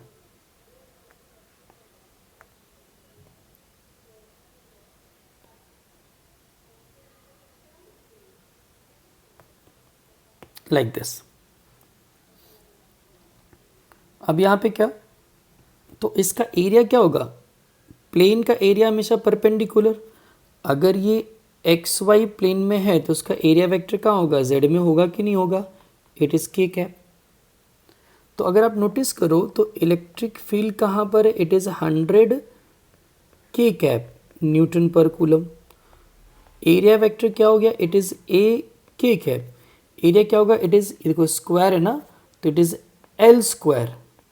ये 10 सेंटीमीटर है, मीन्स क्या हो गया, L is equals to 10 centimetre, that means it will be 0.1 metre, और we can say 10 raise to -1 metre. तो यहाँ पर ये 10 रेज टू -1 होल स्क्वायर बना, मीन्स ये जगह 10 रेज टू माइनस ये मीटर स्क्वायर में आ गया। तो फ्लक्स निकालना है, तो फ्लक्स क्या होता है, flux will be vector E dot vector A. अब दोनों के कैप में है ना, तो क्या हो जाएगा, it will be E A cos 0। ई हमारे पास कितना है, इट इज़ 100, और ये कितना मिला, 10 raise to -2। Answer will be 1 newton metre square पर कूलम। तो इसमें आंसर कौन सा हमारा बन रहा है, इट इज़ ए। यहाँ पे चेंजेस आ सकते हैं, डायरेक्शन चेंज करेगा 0 दे देगा, ऐसा भी हो सकता है। 13 number, the radius of the conducting spherical shell is this and this amount of charge. देखो फिर से एक बार, the radius of a conducting spherical shell is 10 mm। तो पहले हमने रेडियस लिख दिया, रेडियस कितना है, इट इज़ 10 mm। कितना चार्ज रखा है भाई उसके पास, it is 100 micro 10 raise to minus coulomb. Charge is sphere ordinate, उसके ऊपर चार्ज है। The force acting on 10 microcoulomb charge placed at its centre. अच्छा देखो कैसा, कि ये स्फीयर चार्ज इसके ऊपर है, मतलब यहाँ पे सारे चार्ज को हमने क्या रख दिया, इसके सरफेस पे, राइट। तो ये चार्ज हो गया कितना बेटा, इट इज़ 100 माइक्रोकूलम। रेडियस दे के रखा है 10 mm। अब बोल रहा है इसके सेंटर पे एक चार्ज रखा हमने 10 माइक्रोकूलम, तो कैसे फोर्स लगेगा। देखो बेटा यहाँ पे इलेक्ट्रिक फील्ड ही नहीं है इनसाइड, याद है ना, electric field inside the charge shell it is 0, तो फोर्स वैल्यू भी क्या होगी 0। जब फील्ड नहीं तो फोर्स नहीं, तो force will be 0। Answer is C. 14 number पे आते हैं, when 10 microcoulomb charge is enclosed by a closed surface। चलो तो चार्ज कितना दे के रखा है बेटा, 10 microcoulomb. The flux passing through the surface is 5। The flux value हमारे पास कितनी दे के रखी है, it is 5। Now another -10 microcoulomb charge is placed inside the closed surface, then the flux passing through the surface is। देख बेटा simple condition है हमारे पास flux की क्लोज सरफेस के लिए, total charge by epsilon not. तो पहली कंडीशन तो क्लियर है तुम्हारे पास कि उसके पास चार्ज क्यू था और एप्सिलॉन नॉट, मतलब उसको मैंने 5 लिया। लेकिन सेकंड कंडीशन में क्या हो रहा है कि पहले चार्ज 10 माइक्रोकूलम तो था, लेकिन अब -10 माइक्रोकूलम और एड ऑन कर दिया, तो टोटल चार्ज 0 हो गया, मतलब flux value 0। 15 number, an electric dipole is placed at the center of a sphere, the flux passing through the surface of the sphere is। देखो बच्चों ये स्फीयर, इसके सेंटर पे आपने एक डाइपोल रखा। अब डाइपोल किसका बना हुआ है, तो एक पॉजिटिव चार्ज होता है एक नेगेटिव होता है, मीन्स वही कंडीशन फिर से आ गई।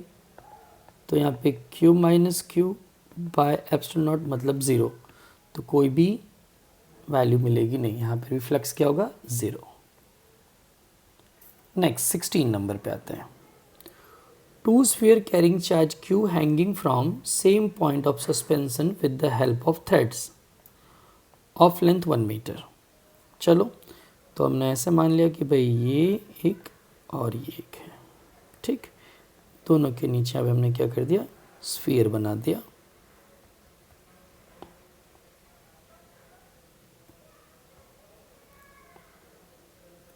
ये कंडीशन दिए, ये रेज सपोर्ट से हमने कर लिया, ये भी 1 मीटर है, ये भी 1 मीटर है। In a space free of gravity the distance between them will be.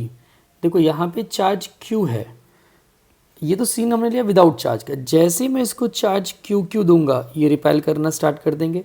देखो बेटा वेट एम जी यहाँ पे ज़ीरो है बिकॉज ऑफ ग्रेविटी ज़ीरो है, तो होगा क्या, ये तब तक दूर जाएंगे जब तक ये रुक ना जाए।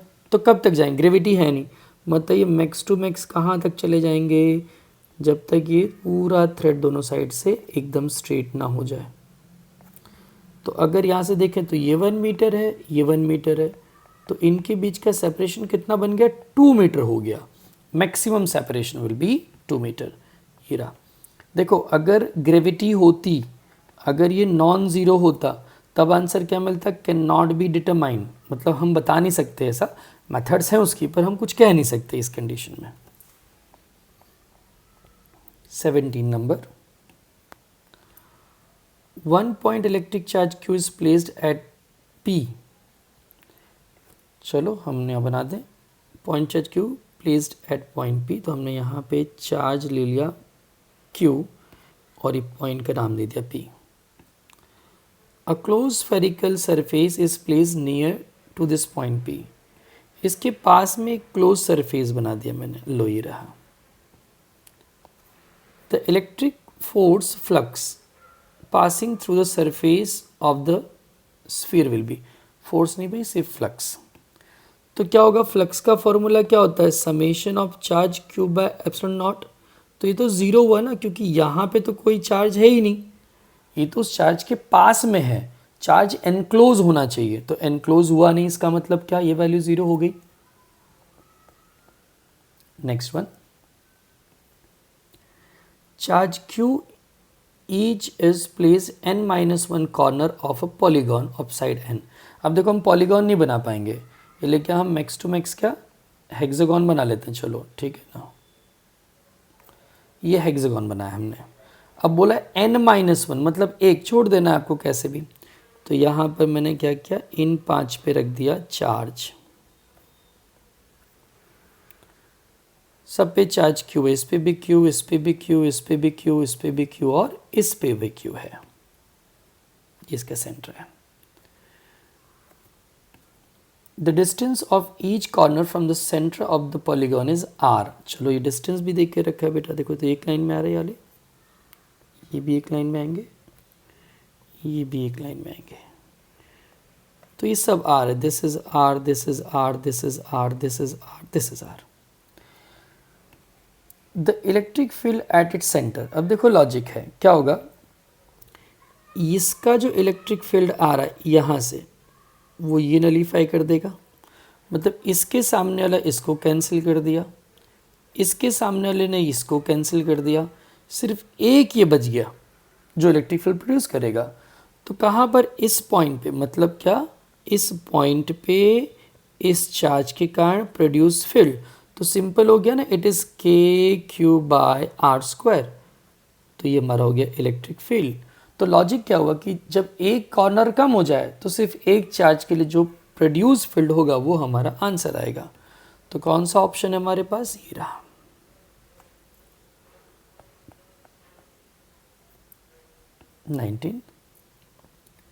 When two spheres having 2q and minus q charge are placed at certain distance, the force acting between them is F। चलो भाई क्या बोला है, दो स्फीयर हैं, दोनों स्फीयर पे चार्जेस क्या दे के रखे हुए हैं, एक पे चार्ज दिया है +2q, दूसरे पे दिया है -q, उनके बीच में सपोज सेपरेशन मैंने r ले लिया, तो फोर्स वैल्यू क्या है, इट इज़ k 2q। हम स्केलर टर्म लेंगे कब, सॉरी मैग्नीट्यूड लेंगे कब, स्केलर फॉर्म में, सॉरी आई रिपीट, हम पोलैरिटी नहीं लेंगे स्केलर फॉर्म में।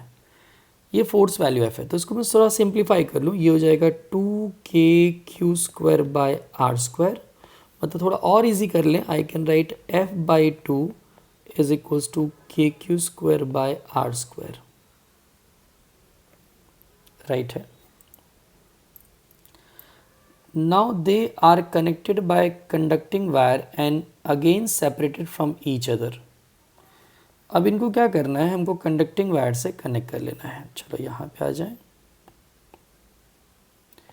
जैसे बेटा इसको कंडक्टिंग वायर से मैं कनेक्ट करूँगा तो होगा क्या, ये जो +2q चार्ज है और ये जो -q चार्ज है ये ऐड ऑन हो जाएंगे, तो जो हमारा रिजल्टेंट चार्ज मिलेगा वो q मिलेगा।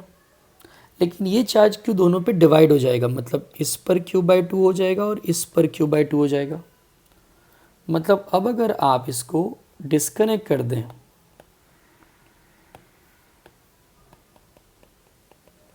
तो ये सीन बनेगा। फिर क्या बोला है, how much force will be between them, the separation now is the same as before.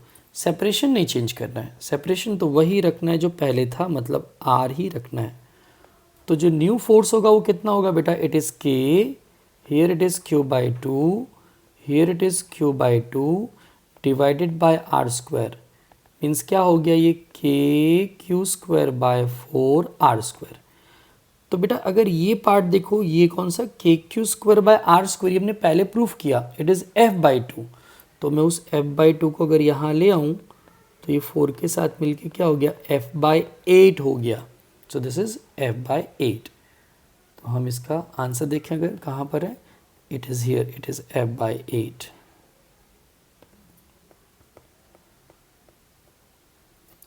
20 number, the number of electric field lines emerging out from +1 coulomb charge. तो सिंपल है, जो फील्ड लाइन से वो फ्लक्स था, याद है ना, तो the flux is nothing but the number of field line, it is q/ε0। q कितना, it is 1 coulomb, it is 8.85 10⁻⁻12। हम पहले यहाँ पे सॉल्व कर लें किसको, इस 1/, तो 1/8.85, ये आंसर मिलता है 0.113 और ये 10⁻12 हो गया, मीन्स 1.13 10⁻11 बन जाएगा। मीन्स हमारा आंसर इसमें कौन सा बनता है, इट इज़ नंबर सी। सी है ना, हाँ रहा, ये रहा 1.13 10⁻11, करेक्ट। चलिए नेक्स्ट पे आते हैं।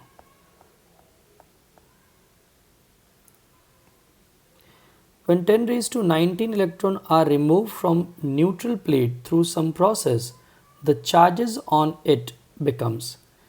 बहुत सिंपल है, क्या बोला यहाँ पे कि एक प्लेट है और उस प्लेट से बाय एनी प्रोसेस कुछ भी आपने किया और उसमें से क्या क्या कुछ इलेक्ट्रॉन्स को रिमूव कर दिया।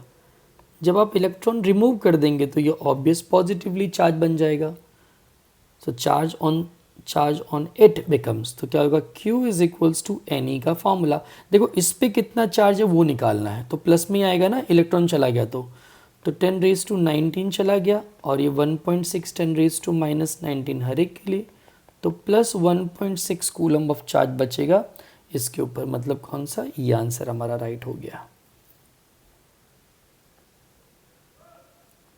Next one, a charge q is placed at the center of a cube. The electric flux emerging from any one of the surface of the cube is, देखो यहाँ पर ये हमारा क्यूब बना दे पहले हम,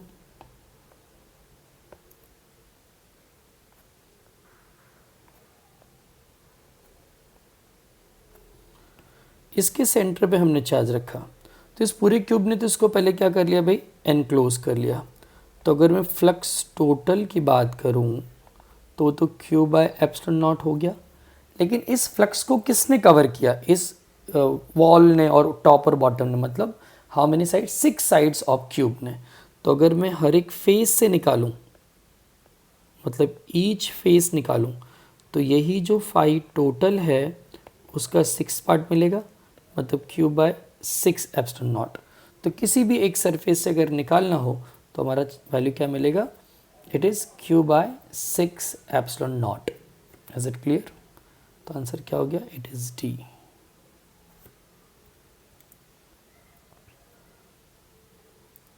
इस पर से बहुत सारे एक्स्ट्रा क्वेश्चंस हैं। कौन कौन से, अगर इस क्यूब को से मैंने क्लास में इसको डिस्कस किया है, लेकिन तब भी अगर डाउट हो तो बताना, इसकी अलग से वीडियो बना दूंगा मैं।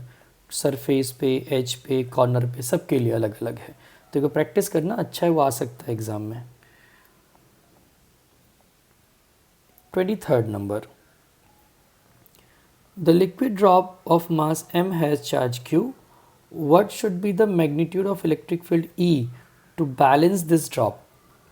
यहाँ पे कोई ड्रॉप है, इसको बैलेंस करने की बात किया, ये वेट क्या है mg। अब बैलेंस कब होगा, ये चार्ज सपोज पॉजिटिव है, बैलेंस तभी होगा जब ऊपर की तरफ इलेक्ट्रिकल फोर्स रहेगा QE। मतलब ये लॉजिक हो गया कि इलेक्ट्रिक फील्ड का डायरेक्शन क्या है, पॉजिटिव टू नेगेटिव अपवर्ड होना चाहिए। लॉजिक ही लगाना पड़ेगा क्योंकि mg हमेशा नीचे होगा। अगर ये ड्रॉप को बैलेंस रहना है तो ऊपर की तरफ कोई फोर्स लगना चाहिए, तो इलेक्ट्रिकल फोर्स ऊपर ही होना चाहिए। तो अब अगर ये बैलेंस हो गया तो इक्विलिब्रियम कंडीशन के लिए this mg is equals to QE, तो हमको क्या निकालना है E, it will be mg upon Q। So mg upon Q answer कौन सा है, तो ये रहा हमारे पास ए आंसर, इसका राइट हो जाएगा।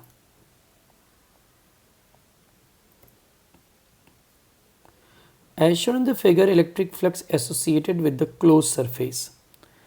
अब जब इससे तुम फ्लक्स निकालने जाओगे तो फ्लक्स का फॉर्मूला क्या, तो ये फ्लक्स का फॉर्मूला सारा charge enclosed by the surface by epsilon not. तो इसमें एक पॉजिटिव चार्ज है लिखा मैंने, एक नेगेटिव चार्ज है लिखा मैंने, प्लस माइनस मिला के ज़ीरो हो गया, मतलब फ्लक्स वैल्यू तो बनी ही नहीं, zero. 25th number, as shown in the figure, Q charge is placed at the open end of a cylinder with one end open. The total flux emerging from the surface of cylinder is। देखो यहाँ पे कैसा, अगर मुझे flux निकालना तो क्या करूँगा, एक सिमेट्रिकल डायग्राम बनाऊंगा, ये रूल है, इसको कवर करना है पहले तो मैंने एक और सिमेट्रिकल डायग्राम, जितना बड़ा ये सिलेंडर इस साइड है उतना यहाँ पर, तो इन सब ने मिलके क्या किया, टोटल फ्लक्स ले लिया Q बाय एप्सिलॉन नॉट। मतलब आधा इसने लिया आधा इसने लिया, तो सिर्फ इससे क्या हो जाएगा, अगर मैं ईच साइड की बात करूं तो Q bye twice of epsilon not हो जाएगा। मतलब ये हो गया हमारा C answer right.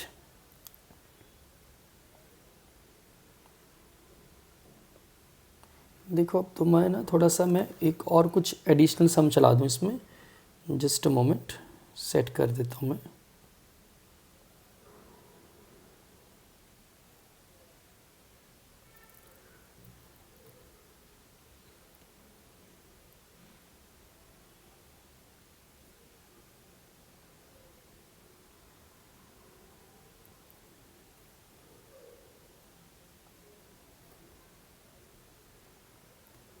PDF just a moment है बेटा, इसी वीडियो उसको भी कवर कर दूं मैं तो काम हो जाए।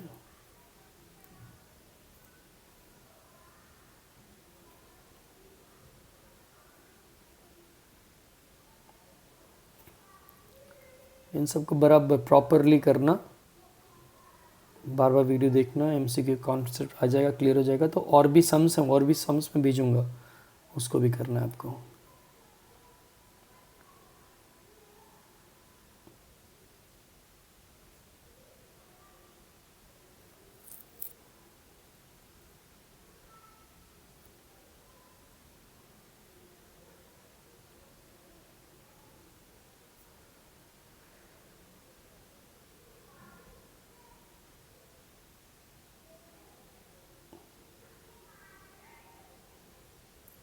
जस्ट अ मोमेंट,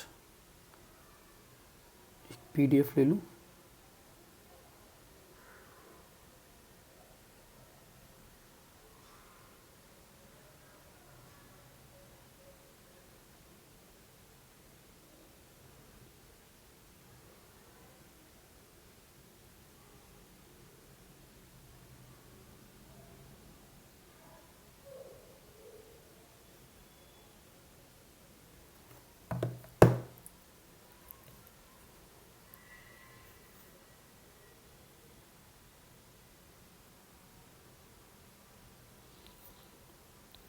अपने कुमार पेपर सेट का जो है इसी टाइप की, मतलब चैप्टर नंबर 1 के MCQ उसको भी कवर कर लेते हैं इसमें, तो आपका बेसिक एमसीक्यू सारा कवर हो जाए इसमें।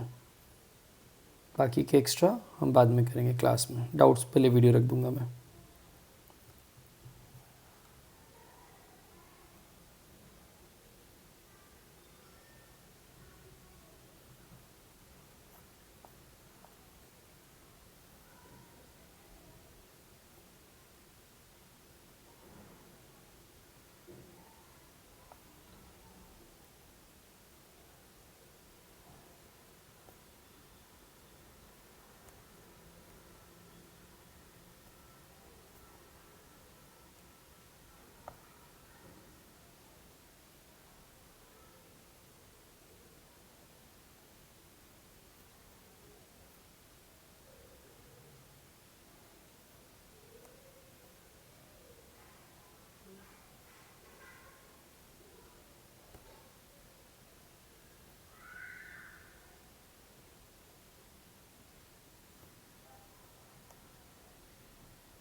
चलिए इन एमसीक्यूज को देखते हैं। इजी हैं, बहुत इजी हैं, बिल्कुल डिफिकल्ट नहीं लगेगा आपको, अपने कॉन्सेप्ट क्लियर कर लिया तो। A point positive charge is brought near an isolated conducting sphere shown in figure. The electric field is best given by। देखो अगर हम पॉइंट चार्ज को लेकर आए, कोई भी चार्ज को अगर आप लेके आए हो तो कंडीशन कहती है हमारी जो भाई चार्ज होगा वो कैसा होगा हमेशा, सॉरी इलेक्ट्रिक फील्ड क्या होगा, electric field always be perpendicular to the surface. मतलब ये बॉडी है, अगर इस पे चार्ज की बात आ रही है तो कैसा हो जाएगा, ये परपेंडिकुलर बनेगा। जस्ट अ मोमेंट, तो देखो यहाँ पे ये प्लस है तो इससे फील्ड ऐसे आएगा, इट विल बी परपेंडिकुलर, और यहाँ से बाहर जाएगा लाइक दिस। क्यों ऐसा होगा, अगर बाहर प्लस चार्ज क्यू है तो यहाँ पे माइनस डेवलप करेगा, यहाँ पे प्लस, तो प्लस से बाहर जाना चाहिए फील्ड और माइनस के अंदर आना चाहिए, लेकिन होना चाहिए परपेंडिकुलर। देखो यहाँ पे दोनों अंदर आ रहे हैं, मतलब गलत हो गया। यहाँ पे इस साइड परपेंडिकुलर नहीं है, मतलब ये भी गलत हो गया, तो बचा कौन सा, ये। So A is the correct one. The electric flux through the surface, हमको इलेक्ट्रिक फ्लक्स निकालना है। कैसे निकालोगे यहाँ पे इलेक्ट्रिक फ्लक्स अगर देखें तो देखो बेटा, यहाँ पे चार्ज क्यू इसके अंदर, यहाँ पे चार्ज क्यू, यहाँ पे चार्ज क्यू, यहाँ पे चार्ज क्यू, सब में चार्ज क्यू है, तो फ्लक्स क्या होगा, सबका सेम हो जाएगा, राइट ना। यहाँ पे सरफेस के शेप एंड साइज के कोई मतलब ही नहीं है, हमको तो किससे मतलब है, सिर्फ उसमें चार्ज कितना एनक्लोज हुआ है उससे मतलब है। Is it clear, is it clear और नॉट, क्लियर ही होगा, सॉरी। चलो नेक्स्ट वन।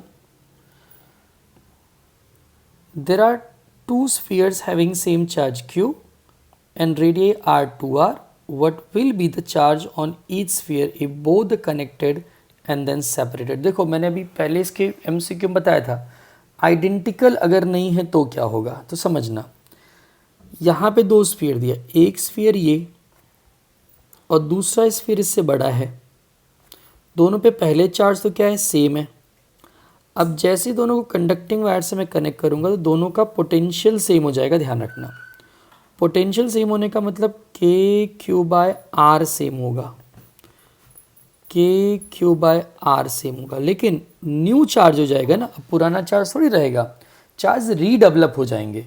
जैसे कनेक्ट करोगे तो पहले ये क्यू क्यू ऐड होंगे, मतलब 2q बन जाएगा, फिर 2q दो पार्ट में अलग हो जाएगा।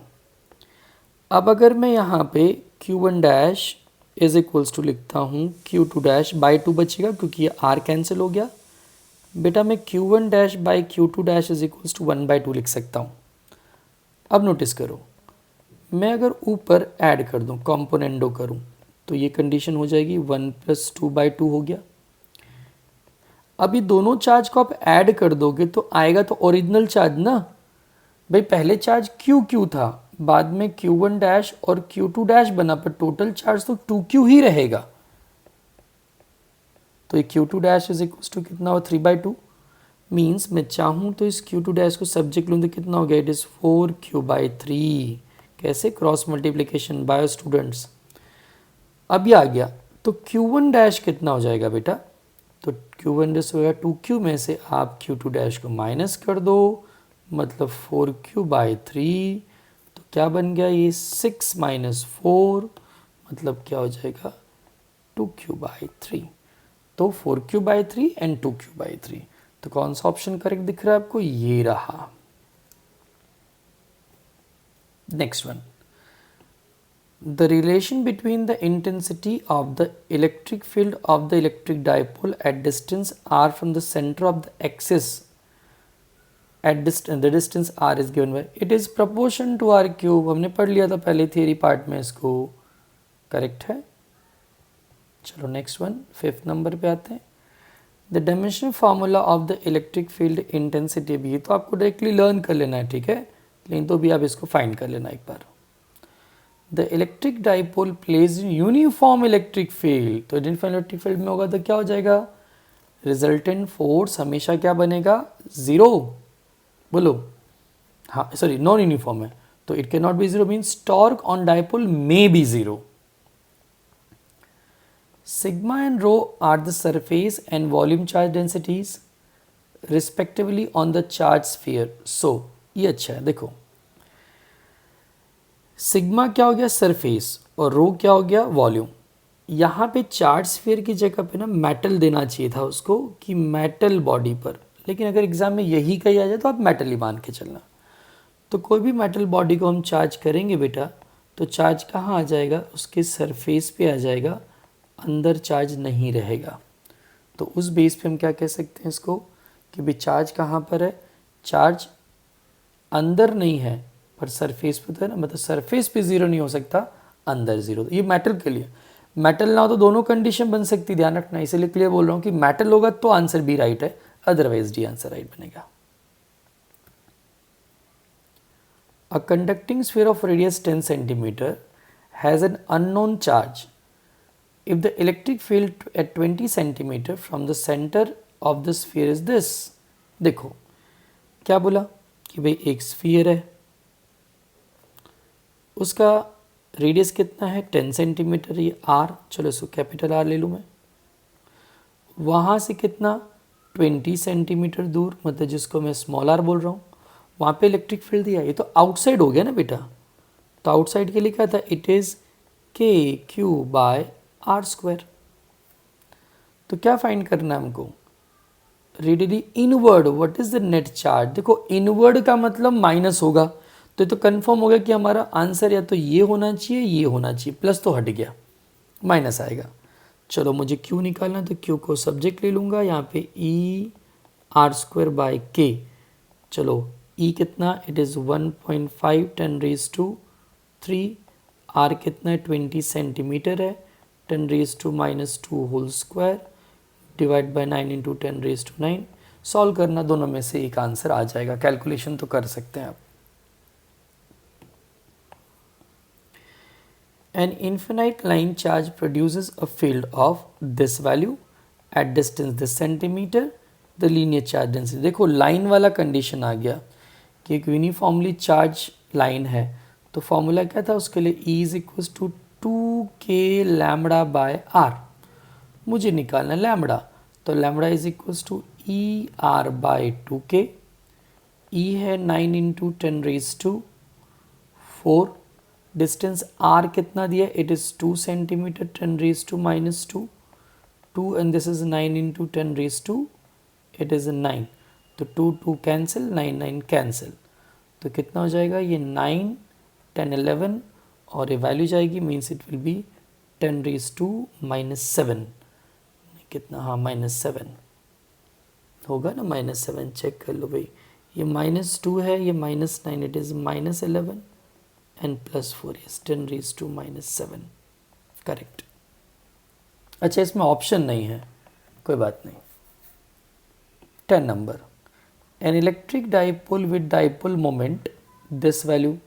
तो डाइपोल मोमेंट मतलब बेटा क्या, इट इज़ P गिवन है, is align at 30 degree, means क्या दिया है थीटा,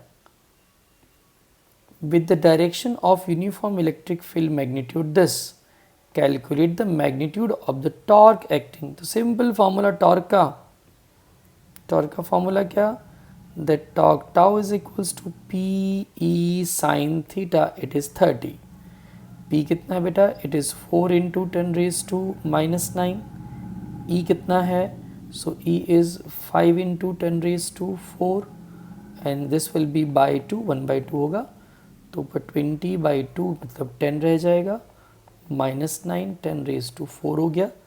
सॉल्व करें कितना आ जाएगा, it is 5 sorry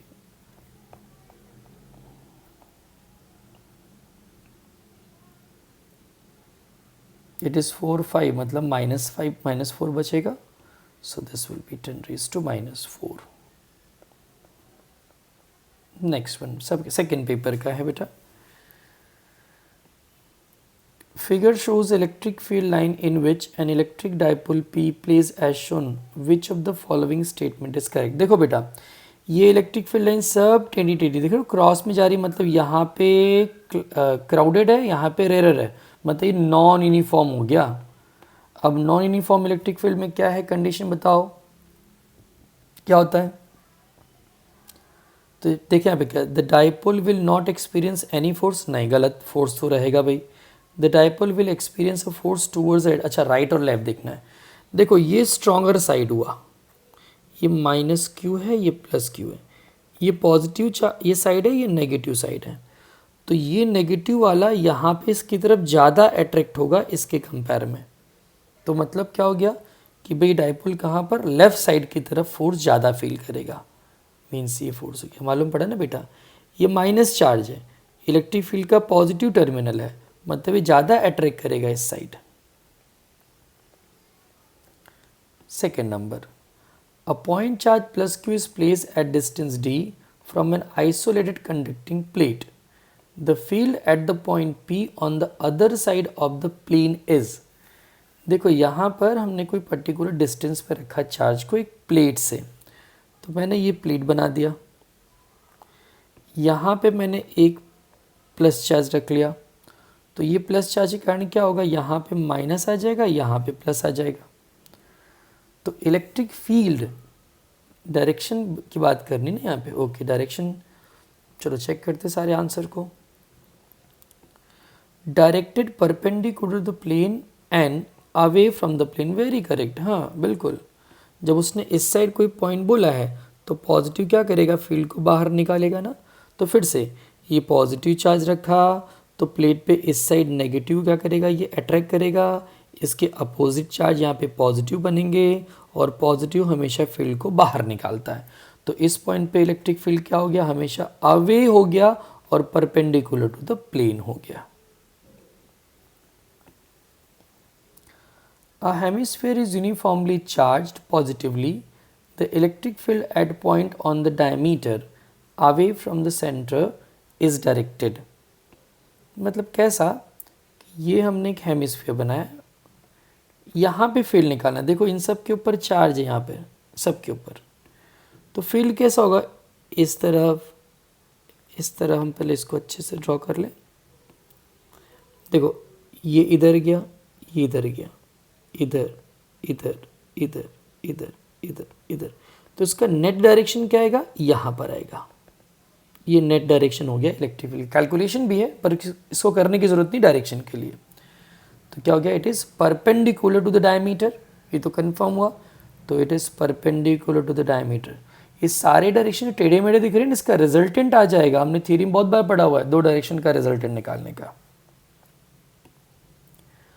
the flux associated with the surface shown in the figure.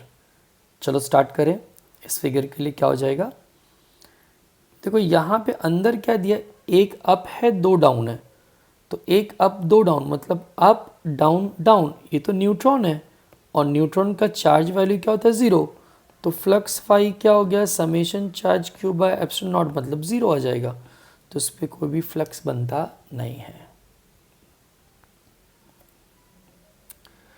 If F is the force between 2 point charges submerged in medium of dielectric constant K, then on withdrawing the medium the force between the charge will become।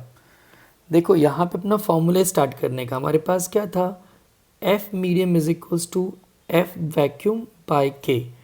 यहाँ पे medium वाला force कितना है, F दे के रखा हुआ है, और हमको क्या निकालना है, वैक्यूम वाला, तो सिंपल मल्टीप्लाई हो जाएगा, it will be F into K, this answer.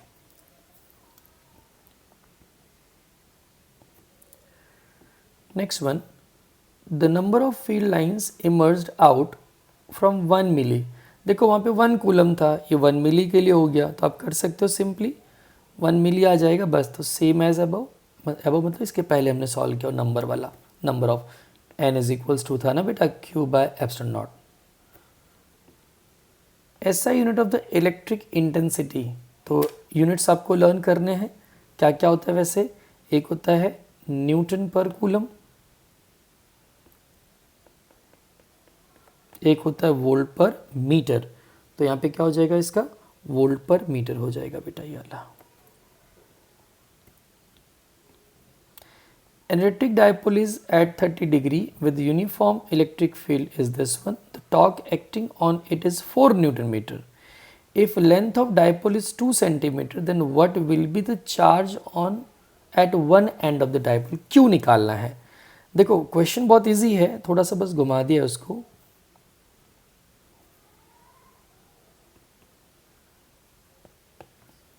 हमारा टॉर्क का फॉर्मूला क्या होता है, torque is P E sine theta. तो P क्या होगा, it is 2AQ, it will B 1/2, ठीक है ना। अब 2A लेंथ है और 2A 2 सेंटीमीटर, इसलिए डिवाइड करके 2 कैंसिल मत कर देना भाई। तो मैं इस 2A को क्या कर देता हूँ, L लिख देता हूँ सिंप्लिसिटी के लिए, means tau is equals to LQ/2, so Q is equals to 2 tau by L। तो टॉर्क कितना दे के रखा हुआ है, अच्छा ई भी था ना, ई भी है बेटा, it is E also. Two torque कितना है, the torque value is 4, length is 2 centimetre और इलेक्ट्रिक फील्ड हो गया 2 इंटू 10⁵5। सॉल्व करेंगे इसको, आंसर आ जाएगा 9th number. Electric field produced due to an infinitely long straight uniform charge wire at perpendicular distance 2 centimeter is this, then linear charge density of the wire। Same question हमने पहले भी किया, इसलिए इसको भी सॉल्व करना है आपको। क्या होगा, electric field produce due to, it is 2 lambda Q by epsilon naught, sorry 2K lambda ना, 2K lambda bye epsilon not. तो आप लैम्बडा फाइंड कर सकते हो, it is E epsilon naught by 2K। तो होमवर्क दे सकते हैं इसको।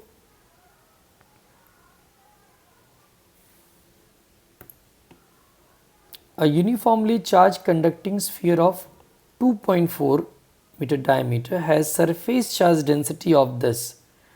Find the charge on the sphere। अच्छा क्वेश्चन है। ये स्फीयर के ऊपर जो चार्ज है, देखो डायमीटर गिवन है तो मैं रेडियस निकाल सकता हूँ, रेडियस हो जाएगा 1.4 metre, 1.2 metre sorry. Surface charge density sigma दे के रखा है, it is 80 micro coulomb, means 10⁻⁻⁶ coulomb per metre square. तो सिग्मा होता है charge per area, area means it is 4πr²। तो चार्ज क्या हो गया, सिग्मा इंटू 4πr²। तो सिग्मा गिवन है बेटा, it is 80 micro means 10⁻⁻⁶, it is 3.14 and radius कितना है, it is 1.2 whole square. Calculation आपके लिए होमवर्क। इतने MCQ को भले एक बार 2 बार देखना, सारे कॉन्सेप्ट लिखना अच्छी तरह से, टाइम कंज्यूमिंग है होने दो, उसके बाद की वर्कशीट क्या करेंगे, ऑफलाइन में करेंगे।